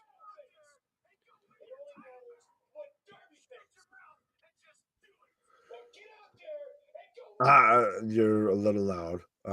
But I still think yelling Sting to this day is an underrated person on the mic. You're a bit loud. I'm just fucking with you. I made me turn stuff down as Kip Sabian with a headbutt to local enhancement talent. But no, still to this day, even just on the mic of just without even you, they don't even have to do anything in the goddamn ring. If you had a Sting versus Taker, I'm sure there's been fan-made trailers and all fan-made trailers. That right there is a spicy meatball. I know, but I think some rivalries are meant to just be left at like, what if, right? Like, whoa, could have happened. Like, I don't know if it would have ever lived up to the billing, right? Like, that's the problem. That is true, as we get a coup de grace from Kip, but it's a bit like, I guess, a best comparison I could make would be like when we got AJ versus Nakamura at WrestleMania after Wrestle Kingdom, and we all expected it to live into that type of hype, and it never did, and it was never going to. Of sometimes matches are built up so much that they can't ever live up to that hype. Yeah. C Money's sad. Oh yeah, well, I mean, I get it, C Money, and I mean, both guys are great, but they get to a point where you're watching them. You don't want to turn into Jericho. You don't want to be never go full Chris Jericho. Oh, we got to win, by the way. We didn't even take. Who cares? Cop wins. Yeah. No, but I don't know about you, but I could at least say I'm becoming a fan of Kip. I've been saying that for a minute. I was kind of leading the Kip parade for a while, where I like what they've done. They do a little bit remind me of when I was a young boy, my father. A little bit of that British edge to it, but he's got a shitty attitude. Penelope's with him. It's good. I think he's a good heel. I think he's everything Sammy Guevara could have been if he didn't hang out with Jericho so much. Fair enough. But so how much of a shot across the bow is it and I know we haven't talked about this a ton, but the fact that Dragon Lee is going to NXT instead of AEW. I'm just watching. I've got Alan A. Or okay. Yeah. Or Preston Vance, sorry. Yeah. Number 10. Sorry, repeat the question. Is it a bit of a shot across the bow that Dragon Lee is going to NXT instead of AEW? I don't know if it's a shot across the bow, and to me, like, I mean, Dragon Lee's good, but I mean, I don't think he's like that big chip that you're fighting over. You know, if Sasha goes one way or the other, I think that's kind of one of those things where. But WWE didn't want him until AEW put him on the TV without a contract. Like you put him on your TV unsigned. Well, that says here, look at him. Yeah, isn't he wonderful? They did it with Bandito too. They took a risk, right? Now Bandito ended up working out for them. But they've done that time and time again. And in the Vince McMahon era, it didn't matter because nobody paid attention to AEW when Vince was kicking around. Didn't give two shits. But we said this about Triple H. I've felt it from day one, and it's the same as his wrestling career. He is the cerebral assassin. I think he's working deals with New Japan. I think he's working deals with AAA. I think he's going to surround AEW and just soak up all of their potential ads, all their potential, where Tony would instantly sign. So the latest hot thing from New Japan, what if Okada is in the Rumble? Well, we've seen the rumors, and I will let people know we are on a commercial break now, but we've seen the rumors of like Jay White's in the Rumble, etc. We've heard that it's it's AAA that said we're no longer going to let AEW athletes hold our titles. So it's going to be interesting of, like you said there, of maybe Hunter can't outright just take out AEW. So I'm going to surround you with every other promotion that you work with, every other promotion that you take talent from. And this is one thing of, even with signing Dragon Lee, they said that they're hoping that this is going to be the first of many talent that signed with them. I'm still waiting for Jacob Fatu and Alex Hammerstone. Yeah. I mean, any name that kind of out there where Tony might be sniffing Jay White. I think Triple H signs Jay White just out of spite. I think if Triple H could get his hands on Ospreay, he Jay would. White versus Seth Rollins. Shut up and take my money. I think he'll try and back up the biggest fucking truck he can find to sign Will Ospreay. Will Ospreay might get one of the best contracts ever offered to a wrestler in walking in the door. It's so interesting to me because I still, even for those who I guess who have been Ospreay fans for a hot minute, I still remember when there was a clip of Paul Heyman meeting Will Ospreay going around to where he offered him outright a WWE contract, like live on stage and everything. Ospreay 100% has been on WWE's radar for the longest time, and he should be. He should be on everybody's radar. Yeah, and we've seen him in Tony's world, and people were like, "Oh, maybe but listen, if Ospreay doesn't end up in AEW, I think it's an L for Tony." And I think, again, now you're looking at like, holy fuck, Ospreay and Jay White in WWE, Ospreay and Seth, Ospreay and fucking Roman, Ospreay and anybody. Pause, but that will be probably like my magnum opus, I feel, a little bit, if we have Will Ospreay versus Roman Reigns. And the only way you could top that is if in the same night or the same month, the same weekend, what have you, we have Eddie Kingston versus MJF. You're right. Yeah, but you get like a United Empire, even a rendition of United Empire against the Bloodline as it builds to something. Jeff Cobb versus Solo Sikoa. Shut up and take my fucking money. Right? The Usos versus fucking Aussie Open. Take my money. Oh my God. Cha-ching. Yeah, no, I'm all for it. Sami Zayn versus Great O'Khan. And we saw with Triple H, when he was given a budget to run NXT, he signed every indie darling he could fucking find, to where AEW had to start a company with fucking a guy with no legs. But he made them work, and that's, I guess, one of those weird things of, I guess, when it comes to AEW and everything, is we're back from commercial break, is I've got Moxley in the ring right now. But I'll say this real quick. AEW signs up the indie darlings, but then doesn't know what the hell to do with them. WWE only signed people they knew what they wanted to do with them. And I mean, not all of them worked out. They didn't bat 1,000, and they're not supposed to. But realistically, dude, I mean, Tony has had a habit of, oh my God, we signed this guy, and then they do nothing. Oh my God, we signed this girl, do nothing. And then we forget about them. But I've got Moxley right now with Shivani. And do you not feel like that would be part of a WWE pitch to potential talent of like, listen, yeah, Tony's going to give you good money, but within 3 months, you're going to be forgotten about or on dark. How do you want to play this? Now Tony's the bad booker in the equation. It used to be Vince. Oh, he'd been right for a hot minute. Sorry, I'm trying to listen to Moxley here because halfway felt like he was shouting out the Shield there for a minute. He's still pissed off at Adam Page, so we're getting the culmination of this little rivalry soon.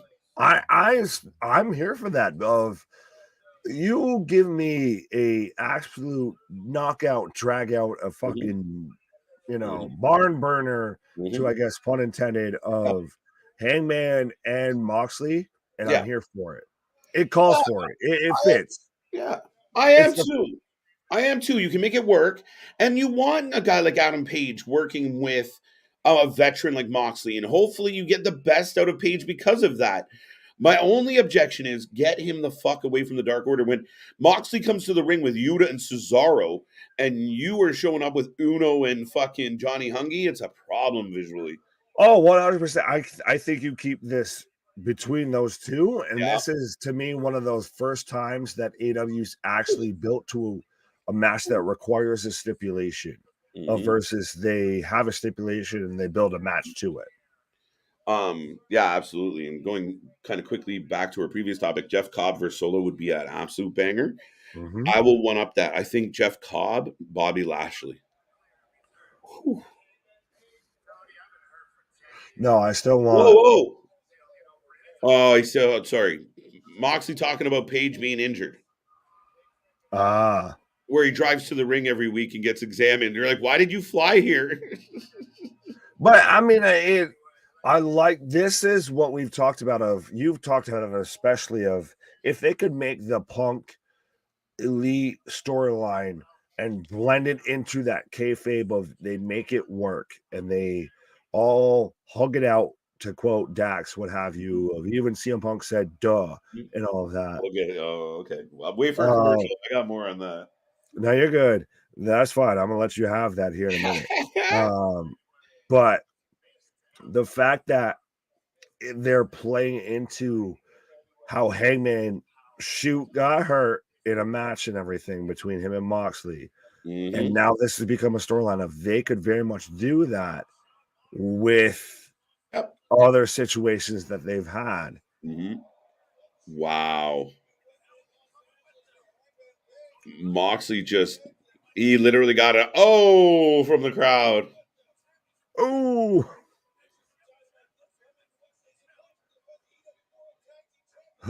fuck. And we go from that to Jeff Jarrett, Satnam Singh, Jay Lethal, and Sanjay Dutt. I don't want to see this. Like when WWE is bringing in John Cena, bringing back Charlotte Flair, and y'all brought in fucking Jeff Jarrett and gave him airtime. Still giving him airtime more than most people. Yes. I almost feel like I halfway have to the Acclaim to blame with this. But every time I see Jay Lethal, all I can think of is either, the Black Machismo or, oh, that's my line. No, that's my line. And then the elbow drops the suit jacket and everything. Right?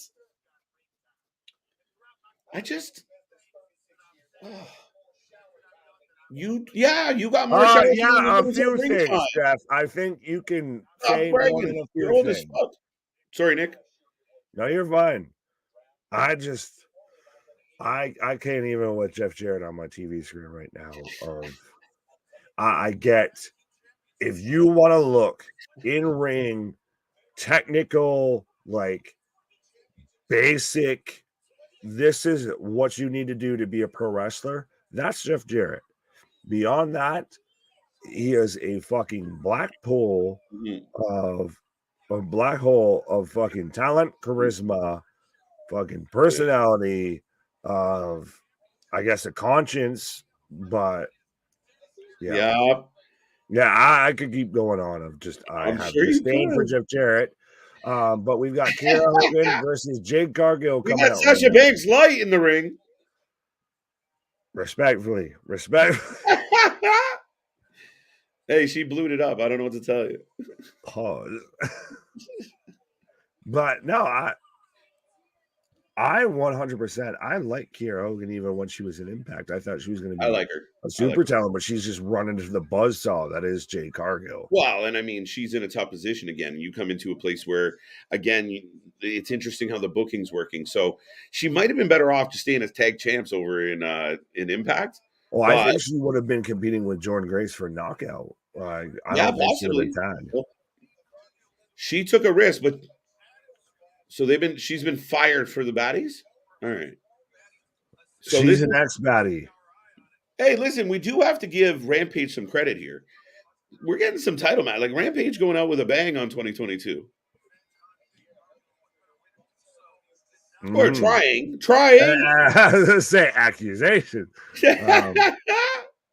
Fake news. Well, no, but it is going out. You know, we've got Jade with I'm Mr. Heatmiser. We've got Fiery Jade and I guess Stone Cold Blue. Is this like, are the women now coordinating their outfits? Like you be ice, I be fire. I'm Mr. Heatmiser. Oh fuck. That a little bit, but huge still, vertical. I mean, Kiera Hogan is fucking. How you doing? But no, I think this is 100% of. This still is one of those of if they had built it up right, you could have this on a pay-per-view, and this would be a serious challenge and a serious threat to Jade's TBS title reign. But because it's on a Rampage at the end of the year, we know what's going to happen. There you go. Over under 7 minutes is on the table, folks. Get your thumbs up for over, thumbs down for under. Nick bouncing on leaving me here with this match.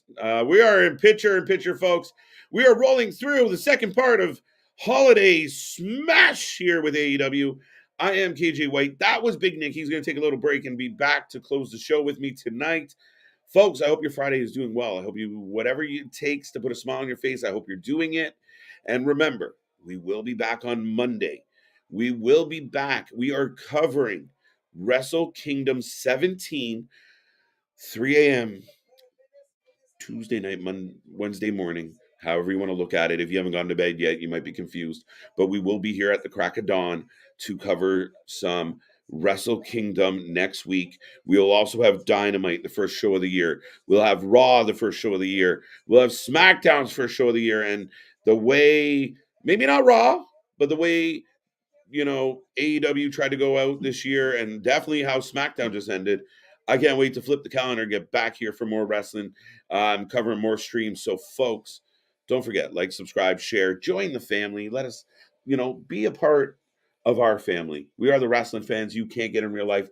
We are the alternative commentary to all the wrestling. And right now I got Jade. I got Kiera Hogan. They're on the outside. Jade with a suplex into a nip up. And the ref's sort of counting this one out. So we'll see what happens. I got Jade for the win, by the way. If you don't have Jade, worry about you. 46-0, I agree, Chris. Tom McWedgie choke slam says see money. Did I get any over-unders? 7 minutes. It's going a little longer. We got a commercial in the middle. How many matches on the Wrestle Kingdom card over under 17? Shit, see money. It's a lot. I went through the loading it up into the channel today as far as the list of announced, and there's got to be at least 15. And there's 2 pre-show matches. It's going to be we're going to be here till the sun comes up. You guys are going to be having, a camp out and breakfast with the boys at this pace next week. So we're going to do a special stream. As you can see, dude, we cover it all. That's what we do. That's it. We're going to be here. Oh, see money, get out of the way. But we will be here for this big show. We're going to do something I don't think anyone else is doing. But yeah, we're going to get up in the wee hours in the morning and give you guys some live reaction, alternative commentary. We are going to be here for this incredible show. Literally wrestlers from multiple companies, unprecedented, and I think it's going to be really good.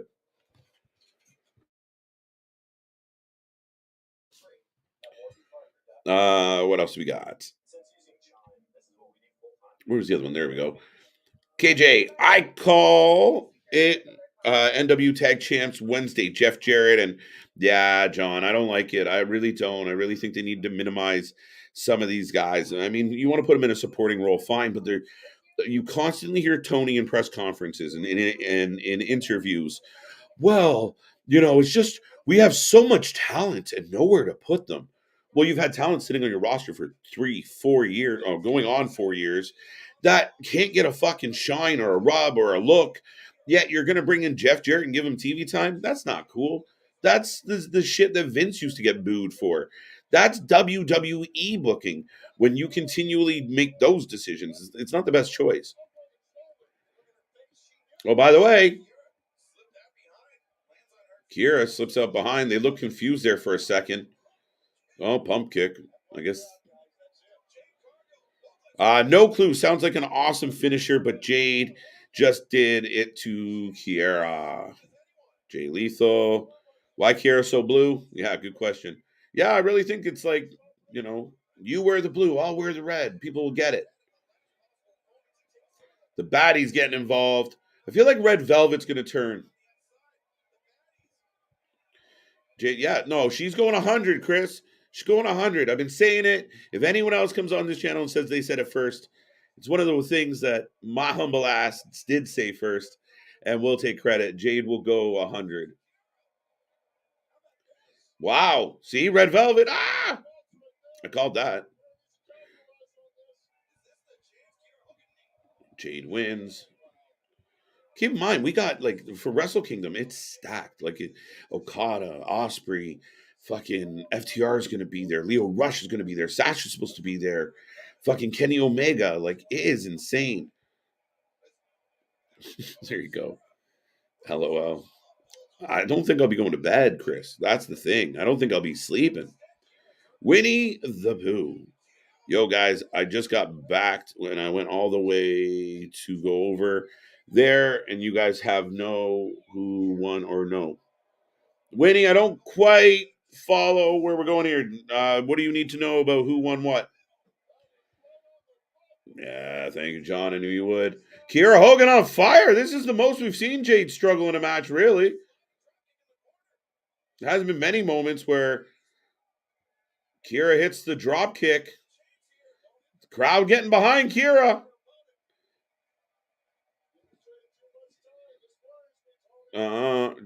Jade struggling to get to her feet. Crossbody. Dose. Just got back and I went all the way. Go over there. Oh, okay. Who won? Kevin Owens, Rowan, KO, as predicted, picked up the W, and as Jade just puts, yeah, there you go. There you go. Jade looking like $1,005,000 and dealing with Kiera Hogan tonight. However, it looks like she has another bye-bye Red Velvet.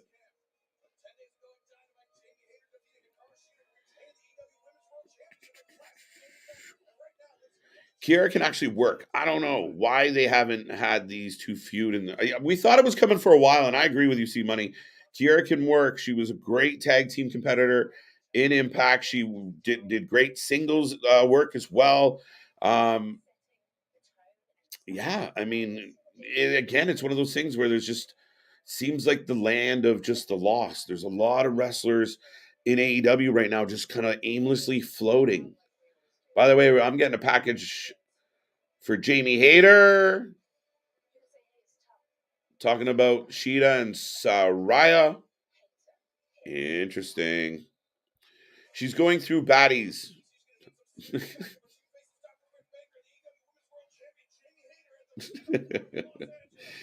The last one.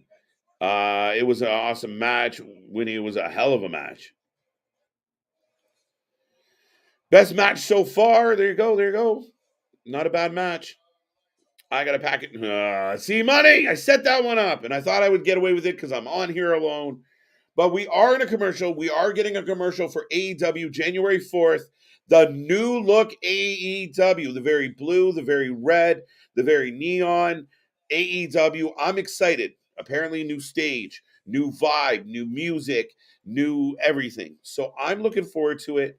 I never loved some of the AEW graphics as far as like the two red brackets and then like the burst and like it was okay. It got through, but I think, you're going into year 4. Let's up the game. Of course, Jericho gets a big fucking band spot. And I'll say this, folks. I don't know how people out there, I got about 40 people kicking around right now. I don't know how everyone out there feels about Chris Jericho, but I was a huge fan of Chris Jericho. Y2J, his intro, stepping on the rock. I mean, it's one of the best things ever in wrestling. A huge moment. It was great. Well done. But beyond that, the Painmaker, even his time, like I said, the Painmaker, New Japan. We see him in other places. WCW, going back to his cruiserweight work. Followed Jericho as long as he's been doing it. Been a fan of him. And but he's gone to hell in a handbag, and I don't know what to do with it. It's just crazy. The report comes out today that Jericho doesn't want CM Punk to come back. Of course not. Jericho's run around stealing the heat from everybody. The one guy that was nuclear hot that Jericho stayed the fuck away from, CM Punk. Because he can't compete with CM Punk. Because CM Punk would shadow Jericho. CM Punk would expose Jericho. And Jericho's the type of tough guy that talks from over here. He doesn't go toe-to-toe. He wouldn't say that shit to Punk's face. He wouldn't walk up to Punk and say, I don't want you in this building. No, he'd just say how he thought it. And then, I was going to say something. He's that guy. Jericho telling people that 2022 was one of the best years of his career is an outright mess. It's not accurate. It disappoints me that he can go on the record and say that. I mean, fuck, it's really bad. And yeah, as long as you're listening and you have somebody like Chris Jericho who gives no fucks about anything other than himself, and you continually listen to him and you continually have him in a prominent role trying to groom or train young wrestlers, I think it's a fucking horrible idea. We've watched it time and time again where Jericho just shows up, pulls the fucking heat off somebody and runs away. Right, Eddie Kingston? Eddie Kingston's still recovering from a Jericho stint. Jericho is like walking fucking COVID personified. That being said, I'm really curious about 2023 because I do think, and I did put it in my kind of bold predictions for 2023, that Jericho might have an AEW title run up his sleeve. He is that close to Tony, and if he can convince Tony it's going to be great, it's going to be awesome, just like all my ideas, we're probably going to see it. But man, I really think that the indulgence of Jericho, the self-indulgence. I mean, the guy goes on his own podcast and talks over an hour about himself, tells everybody out there how wonderful he is and how great he is and how all his ideas are marvelous. It's a lot. It's shit. So, sorry, Chris. I know you're Canadian and we're supposed to stick together, but bud, stay your ass in Tampa Bay. It's been bad. I'm going to continue to kind of beat this drum, but I want Jericho to retire. I want Jericho to have a retirement match and fucking just leave. Take a fucking nap. Go be a trainer. Go do something else. Instead of coming on TV with shit and then telling us it's wonderful. Like, that's the worst part of it is we can see what you're fucking doing, yet you're telling us we're perceiving it wrong. This guy takes time out to chat at fans to tell them they're wrong about not liking his shit. They don't get it. They're dumb. They're in basements. I know I'm not. Hi, Nick. I was about to say, speaking of self-indulgence and everything. I'm indulging deep on this one. But so we've got your favorite moment of the night. We've got Mark Henry introducing Wheeler Yuta versus Swerve Scott. and the weirdest looking fucking trio I've ever seen in my fucking life. Parker Boudreaux is not good. And jacked up, Tom right out. Tom McDonald behind him is not good either. We don't even most people don't even know who he is. He's the guy who played for the Tampa Bay Rays and all that. But minor league though, I don't think he ever had a cup. I don't know if he had. I think the face tats might have had a hindrance on that, but even then, still Parker Boudreaux sitting there of just back rake on Keith Lee. Like it's the most devastating move. Like fuck off, pal. You had fucking Parker auditioning for the new Bearcat of wrestling. Right. He's like, I'm gonna take the Bearcat off you. So, folks, let us know who you got for this match: Wheeler Yuta or Swerve Strickland. I think this is going to be a good match. Oh, I don't doubt that. I really about 15 minutes. You got to pick Strickland. Fair enough. I got to pick Strickland, bro. I don't want to. I got to agree with you though, even though I don't want to. But next Wednesday, we're getting. They are going with the gold graphics again. Yeah, for the title matches, we're getting a tag title match between Jay Lethal and Jeff Jarrett versus the Acclaim. We're getting Darby Allin versus Brian versus Nice. Samoa Joe. We're getting Jade Cargill and Red Velvet versus Hogan and Sky. Yo, we're getting Brian versus Nice. We're getting Starks versus Jericho. I know that. I don't know if we're getting Danielson versus Nice. I didn't see that one. Yeah, right before the tag titles, you missed it. Or not the tag titles. Tony did too. We got another battle on Friday. We're getting OC versus Kip Sabian. We're getting Jamie Hayter and Britt Baker versus Saraya and question mark TBD. Excalibur is losing his voice calling this out. And we're getting the best of 7, the finale between the Death Triangle and the Elite.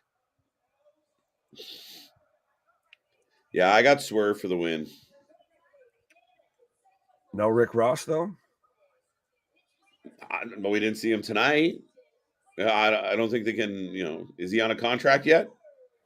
Is this all Parker knows how to do now? Is just, I have a chain. Look at my chain. Yes. Because so he's Ricky Bobby of I don't know what to do with my that guy's so fucking white bread. That's all you can think of to do. Okay, you're gonna come out to a hip hop song. Okay, I'm gonna grab my chain. Like, what are you doing, bro? Do something else. Pay attention. Right. Bad. And I think that everybody was like, "Oh, he's Baby Brock," but then you saw him versus Keith Lee, and he looked small versus Keith Lee. Well, I think it just like aesthetically, he kind of reminded people of Brock, and it just nothing else at this point. Yeah, he just looked like Brock with a bunch of fucking tattoos. But we've got Swerve versus Yuta. So if you haven't given us your prediction so far, let us know. I think we're both in agreement with Swerve here. If you get a new faction, I feel like you kind of have to take the win. Yeah, after everything you did with Swerve, if he loses now, but BCC's been in an uprise, so this is where it's interesting booking. Uprise? They just lost Regal. Yeah, but they're just like sticking together, and they're going to be okay. And that the big fucking Goonies of AEW. Yeah, kind of right. Like, Mox, do the truffle shuffle. Do the bloody shuffle. You one big motherfucker. Yes, facts. He had to instantly contribute to the AEW swear jar on that afterwards. But you, I guess, I hope you're saying that to me. Though, are you one big motherfucker? Wheeler gonna kill you. All right, so Wheeler. No. What?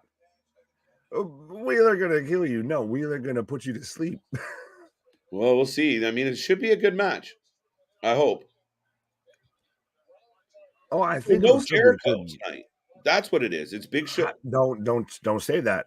Don't. He's like the fucking boogeyman. Don't say his name 3 times on a stream. He'll fucking show up. Big Show's better on commentary. Then Chris Jericho. Well, we're better on commentary than Chris Jericho. That's not valid. Right. How is he better on commentary than, say, Tony Schiavone with the Renee Young lines of ho, ho, ho, hey. Maybe. Anyone in Utah? Yeah, the BCC is with Utah. Are they? No, it's just Swerve and the Juggalos versus the Juggalos. I love it. Yuta and yo, that's adopted name right there. That one's gonna stick for me. I'll give you points on that one. That's a good one. The Juggalos. Shaggy and Violent J at ringside. I was gonna say no. I respectfully, I'm gonna have everybody coming at me right now because I do still listen to their shit. Shout out, I guess, more Twisted and Magic Ninja, but yeah. Verify if, and in just in case they're watching, you know specifically. Right. Listen, no, I like it. And it's not respectfully. Fair enough.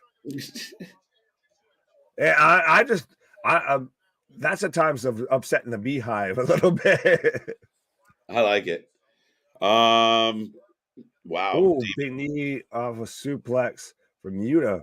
Now it's interesting because Yuta had one of our contenders for match of the year between him and Mox, and we're already like, is he gonna have a great match with Swerve?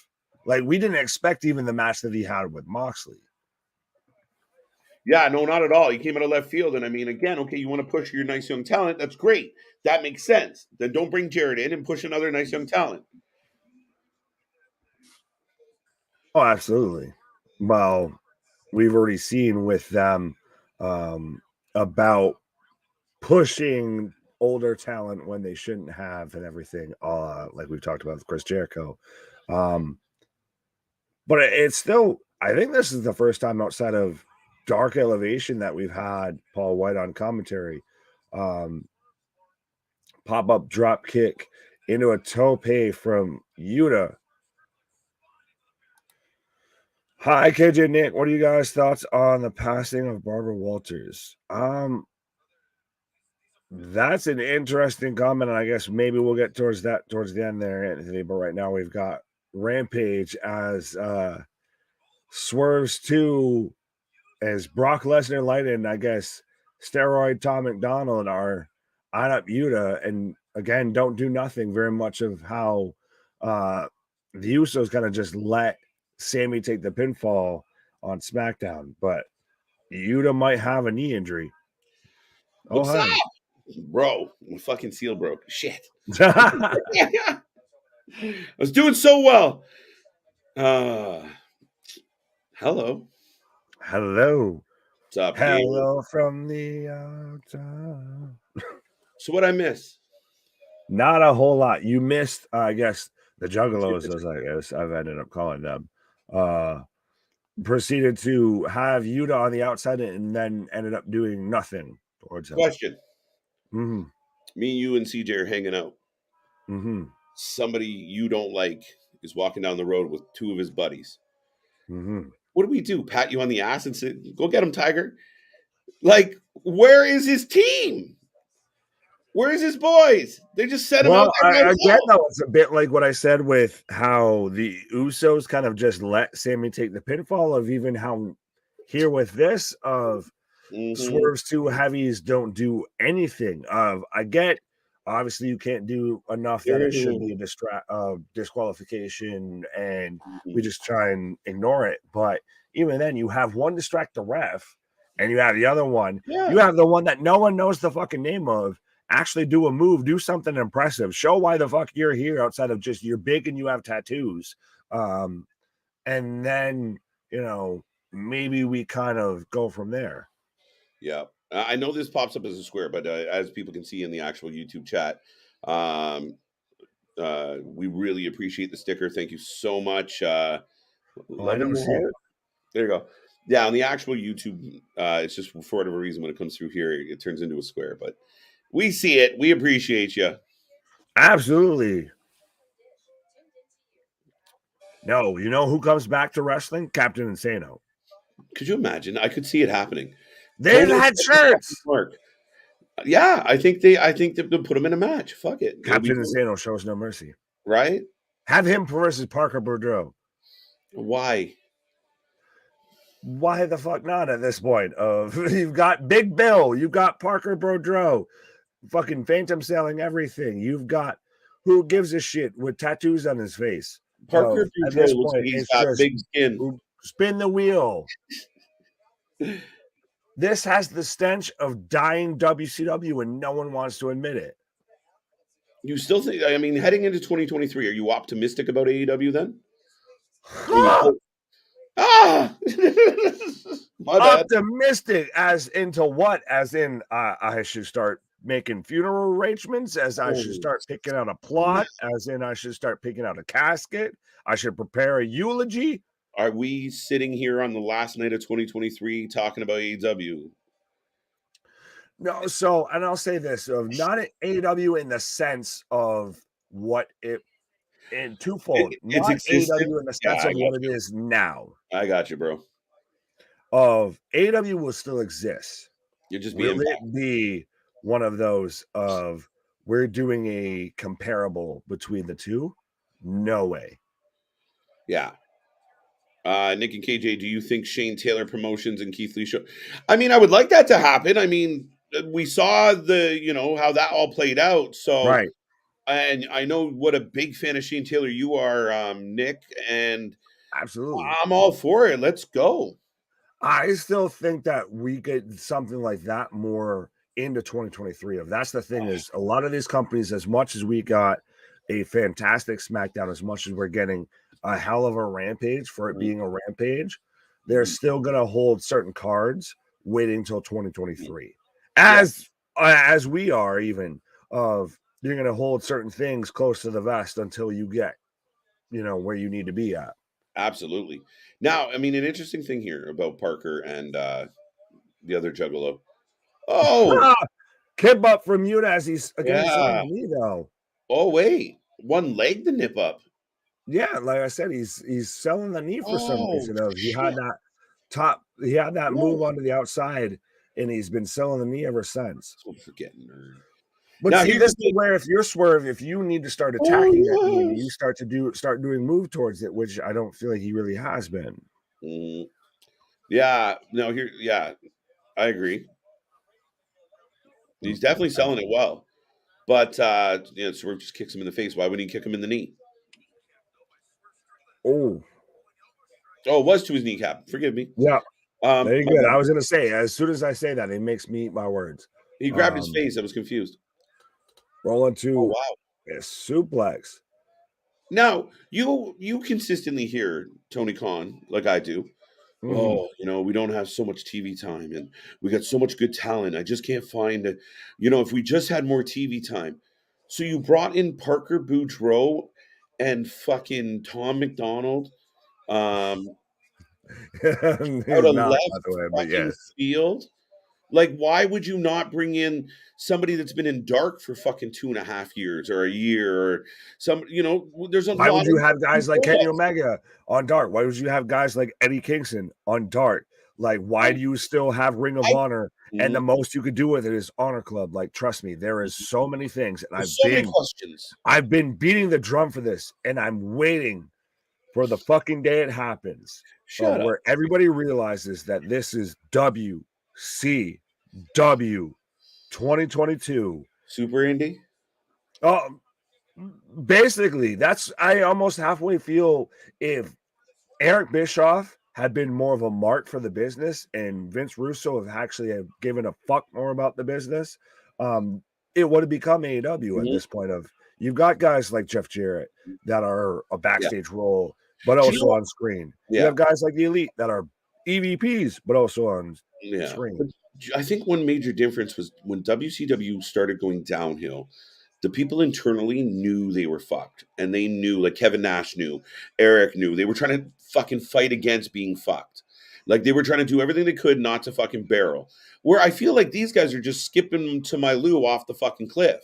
Some are, as Yuta sells the knee as he's delayed on going for a knee strike and eats a knee from Swerve and now some big strikes. But I think example of Dax out there on his first episode of his own podcast, I guess shout out, talking about how he wants Punk and the Elite to kind of just hug it out and just work it out. Meanwhile, you have guys like Chris Jericho of saying him and other locker room leaders or veterans in the locker room made it clear that CM Punk will not be back in AEW. This part of the angle and that story coming out today really made me feel like are we being set up to watch like an FTR, CM Punk, Ace Steel, Larry invasion of AEW? Punk and FTR and all, maybe Miro. Superplex. If that happens, but see, that's the thing. Is I feel like this becomes the Vince WWE situation as we have a big superplex from Yuta on a Swerve.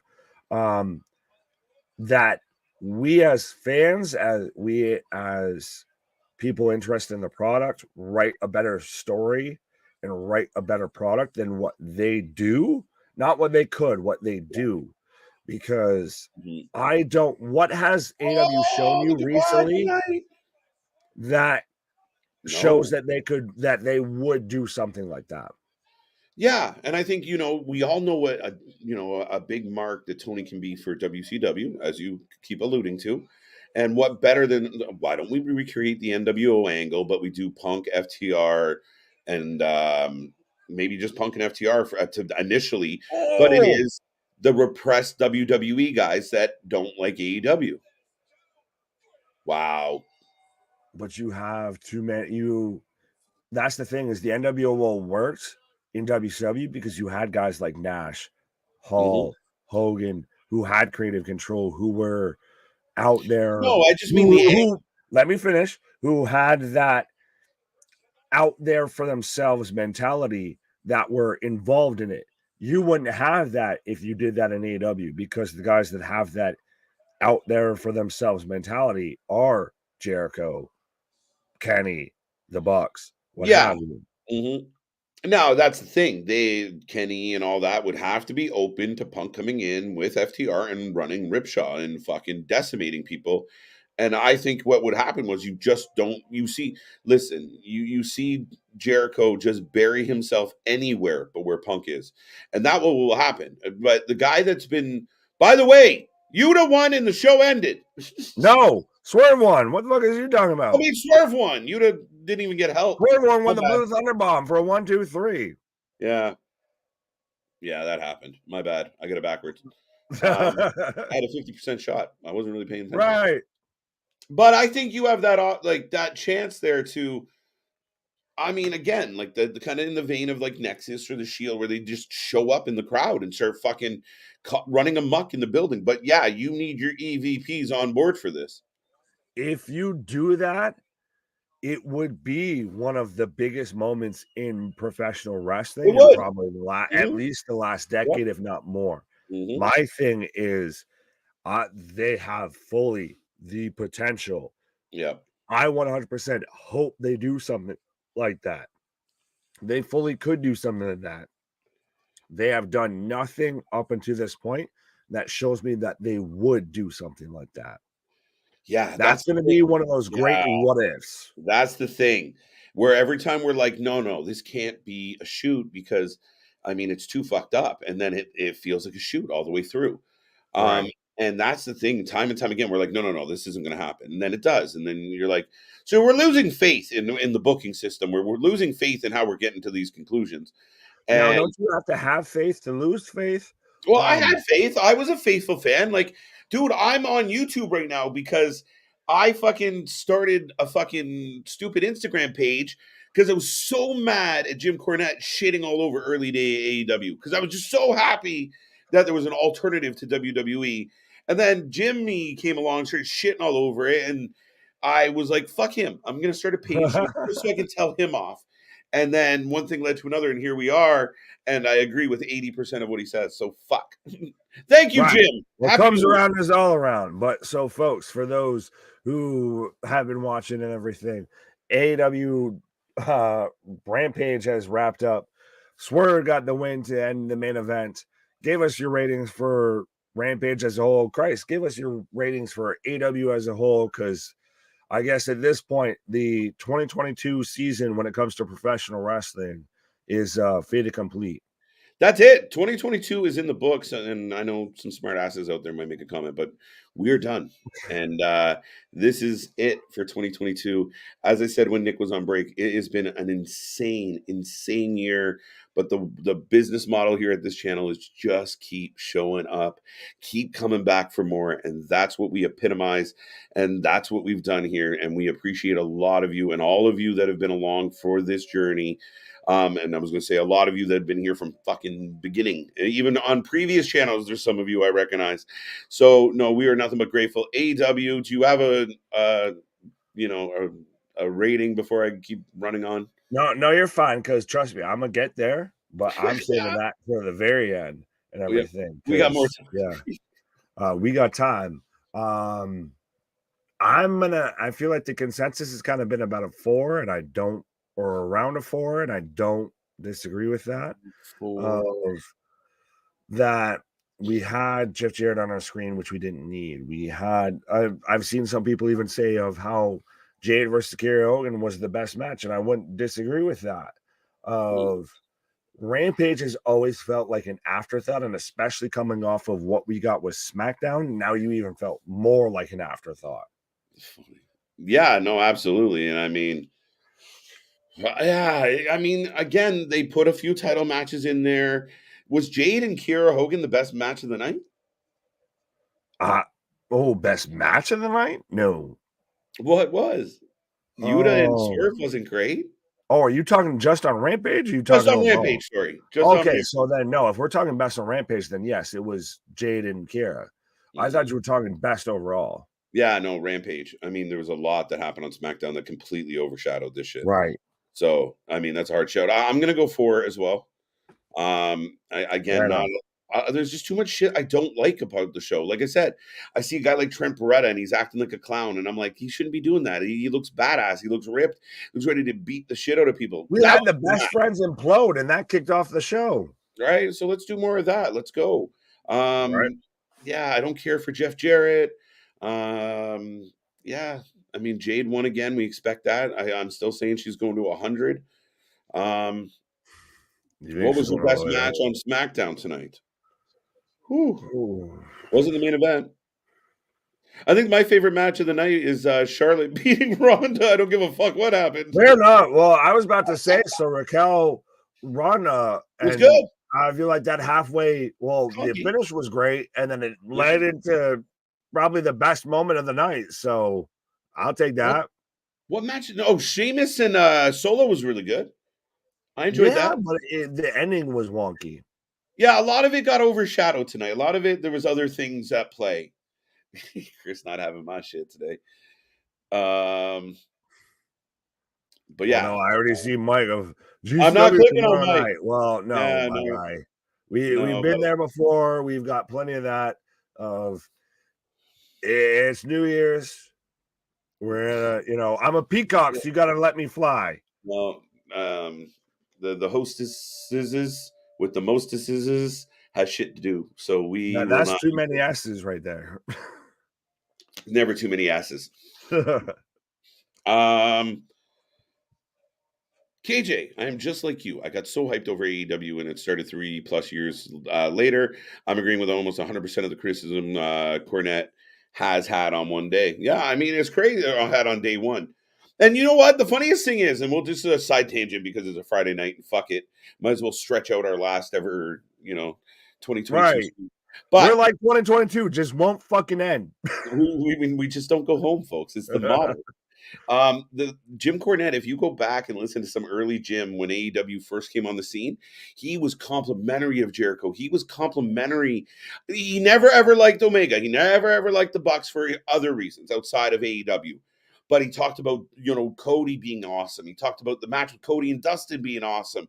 He gave credit where it was due. It just fucking went off a cliff faster for him than it did for us.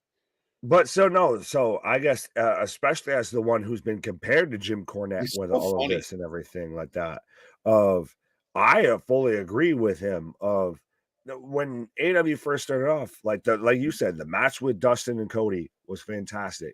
Jericho initially started off well, and then he just turned into fucking Count Dracula with this whole thing.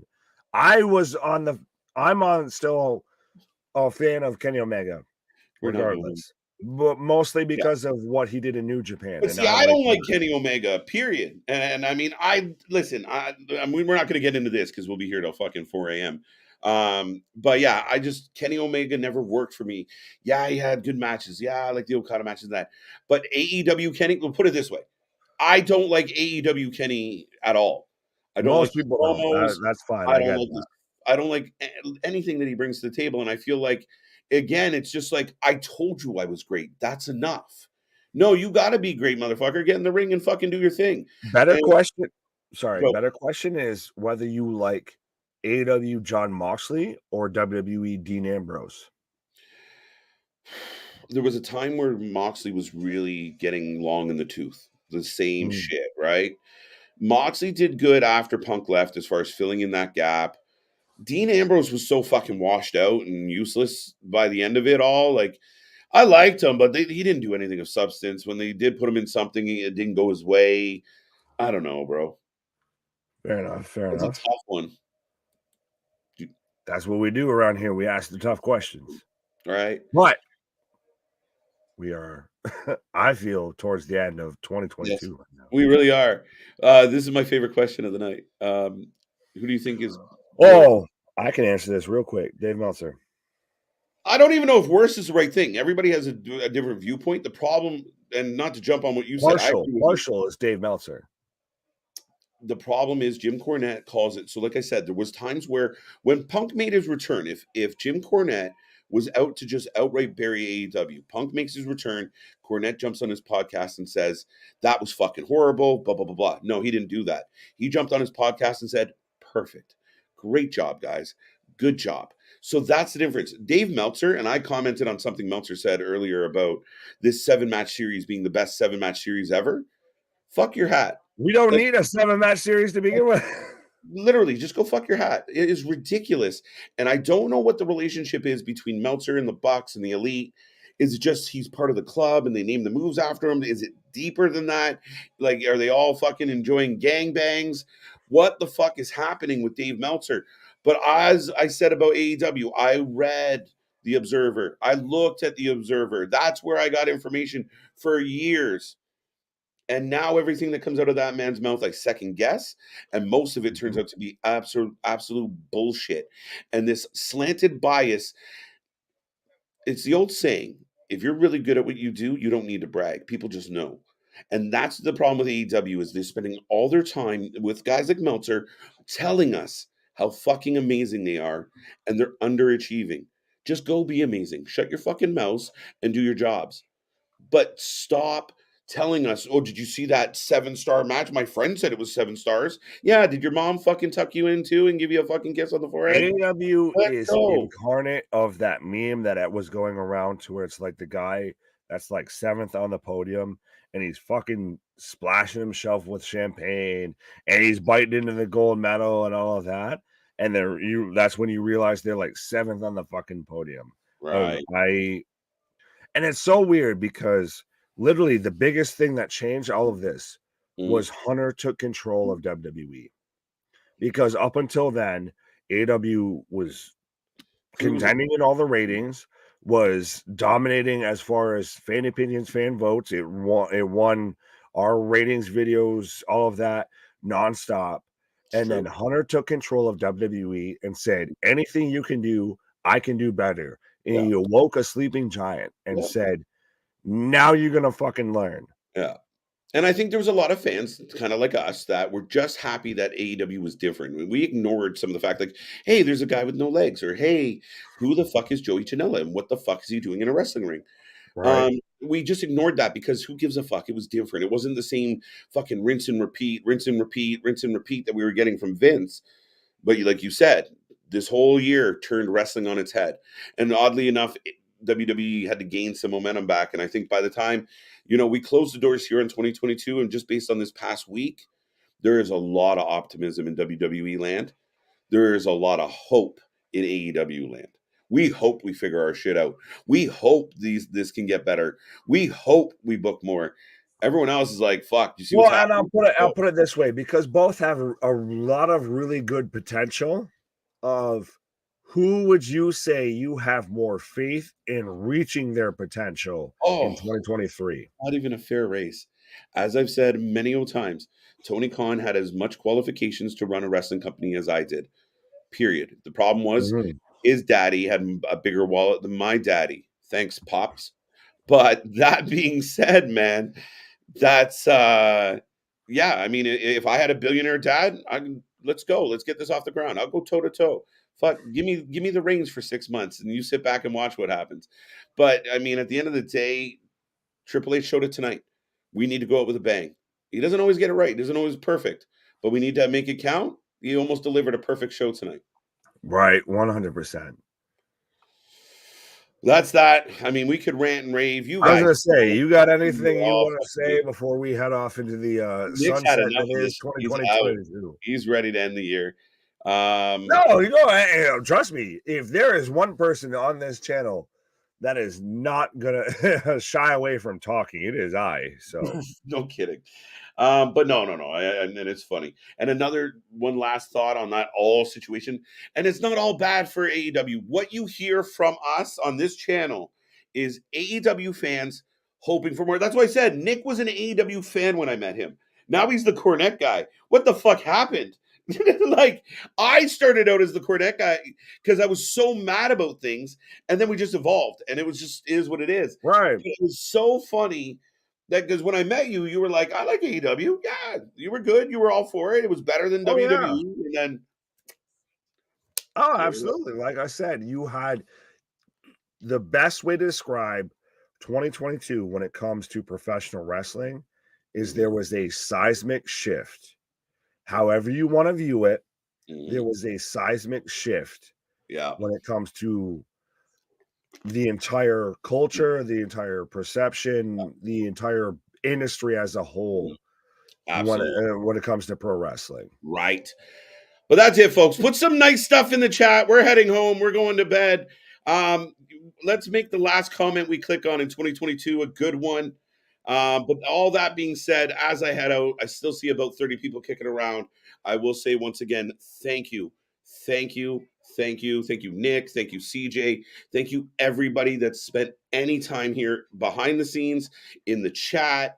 You know, anything that you've ever done for this channel, views, watches, likes, going to our social media, everything that you guys done in 2022 for this small little upstart channel that's blowing up by the minute.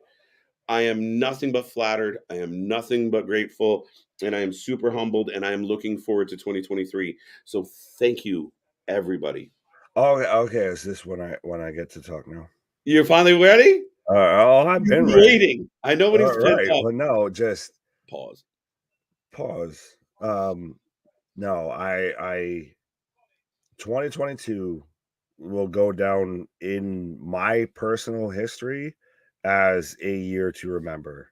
I have met family members that I didn't know I would ever know, in that man beside me, in CJ, in Christ, people in the chat and everything like that. This has been a life-changing situation and everything. And I know some people are gonna say, oh, it's just this little small fucking YouTube, but I don't say that lightly.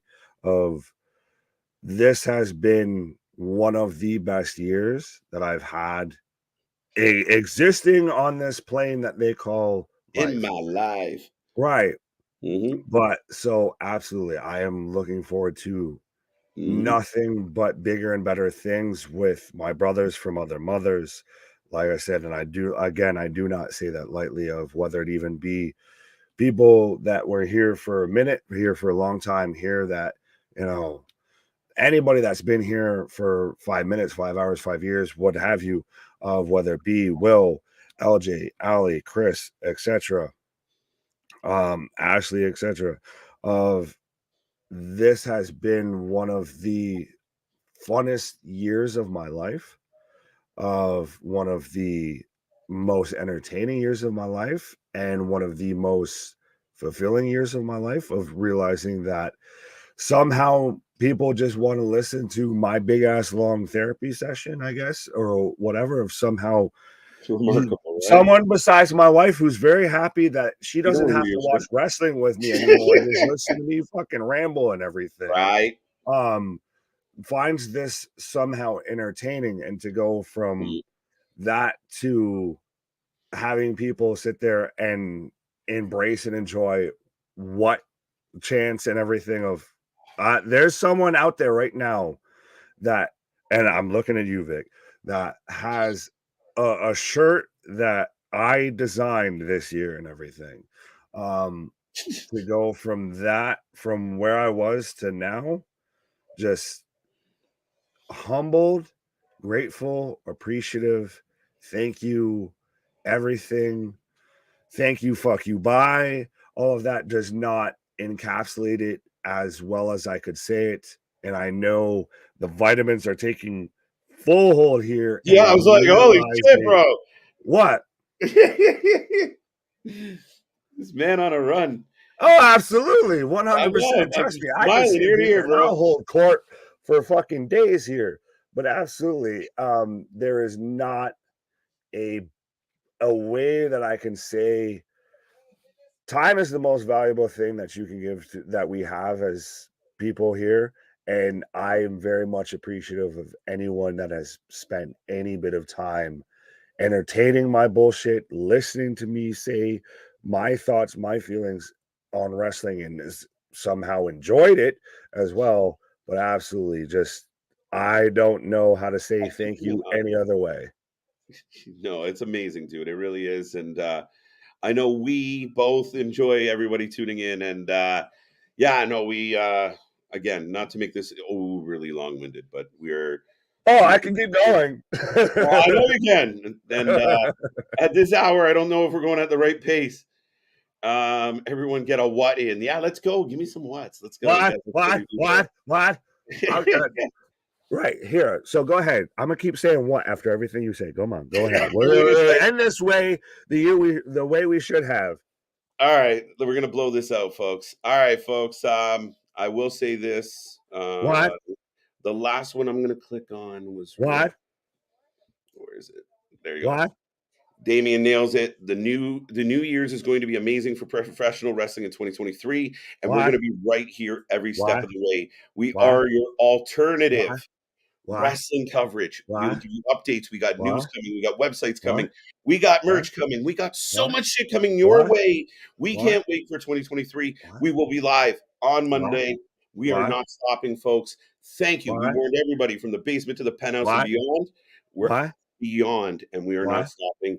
We are grateful. We are humble. And Big Nick, watch.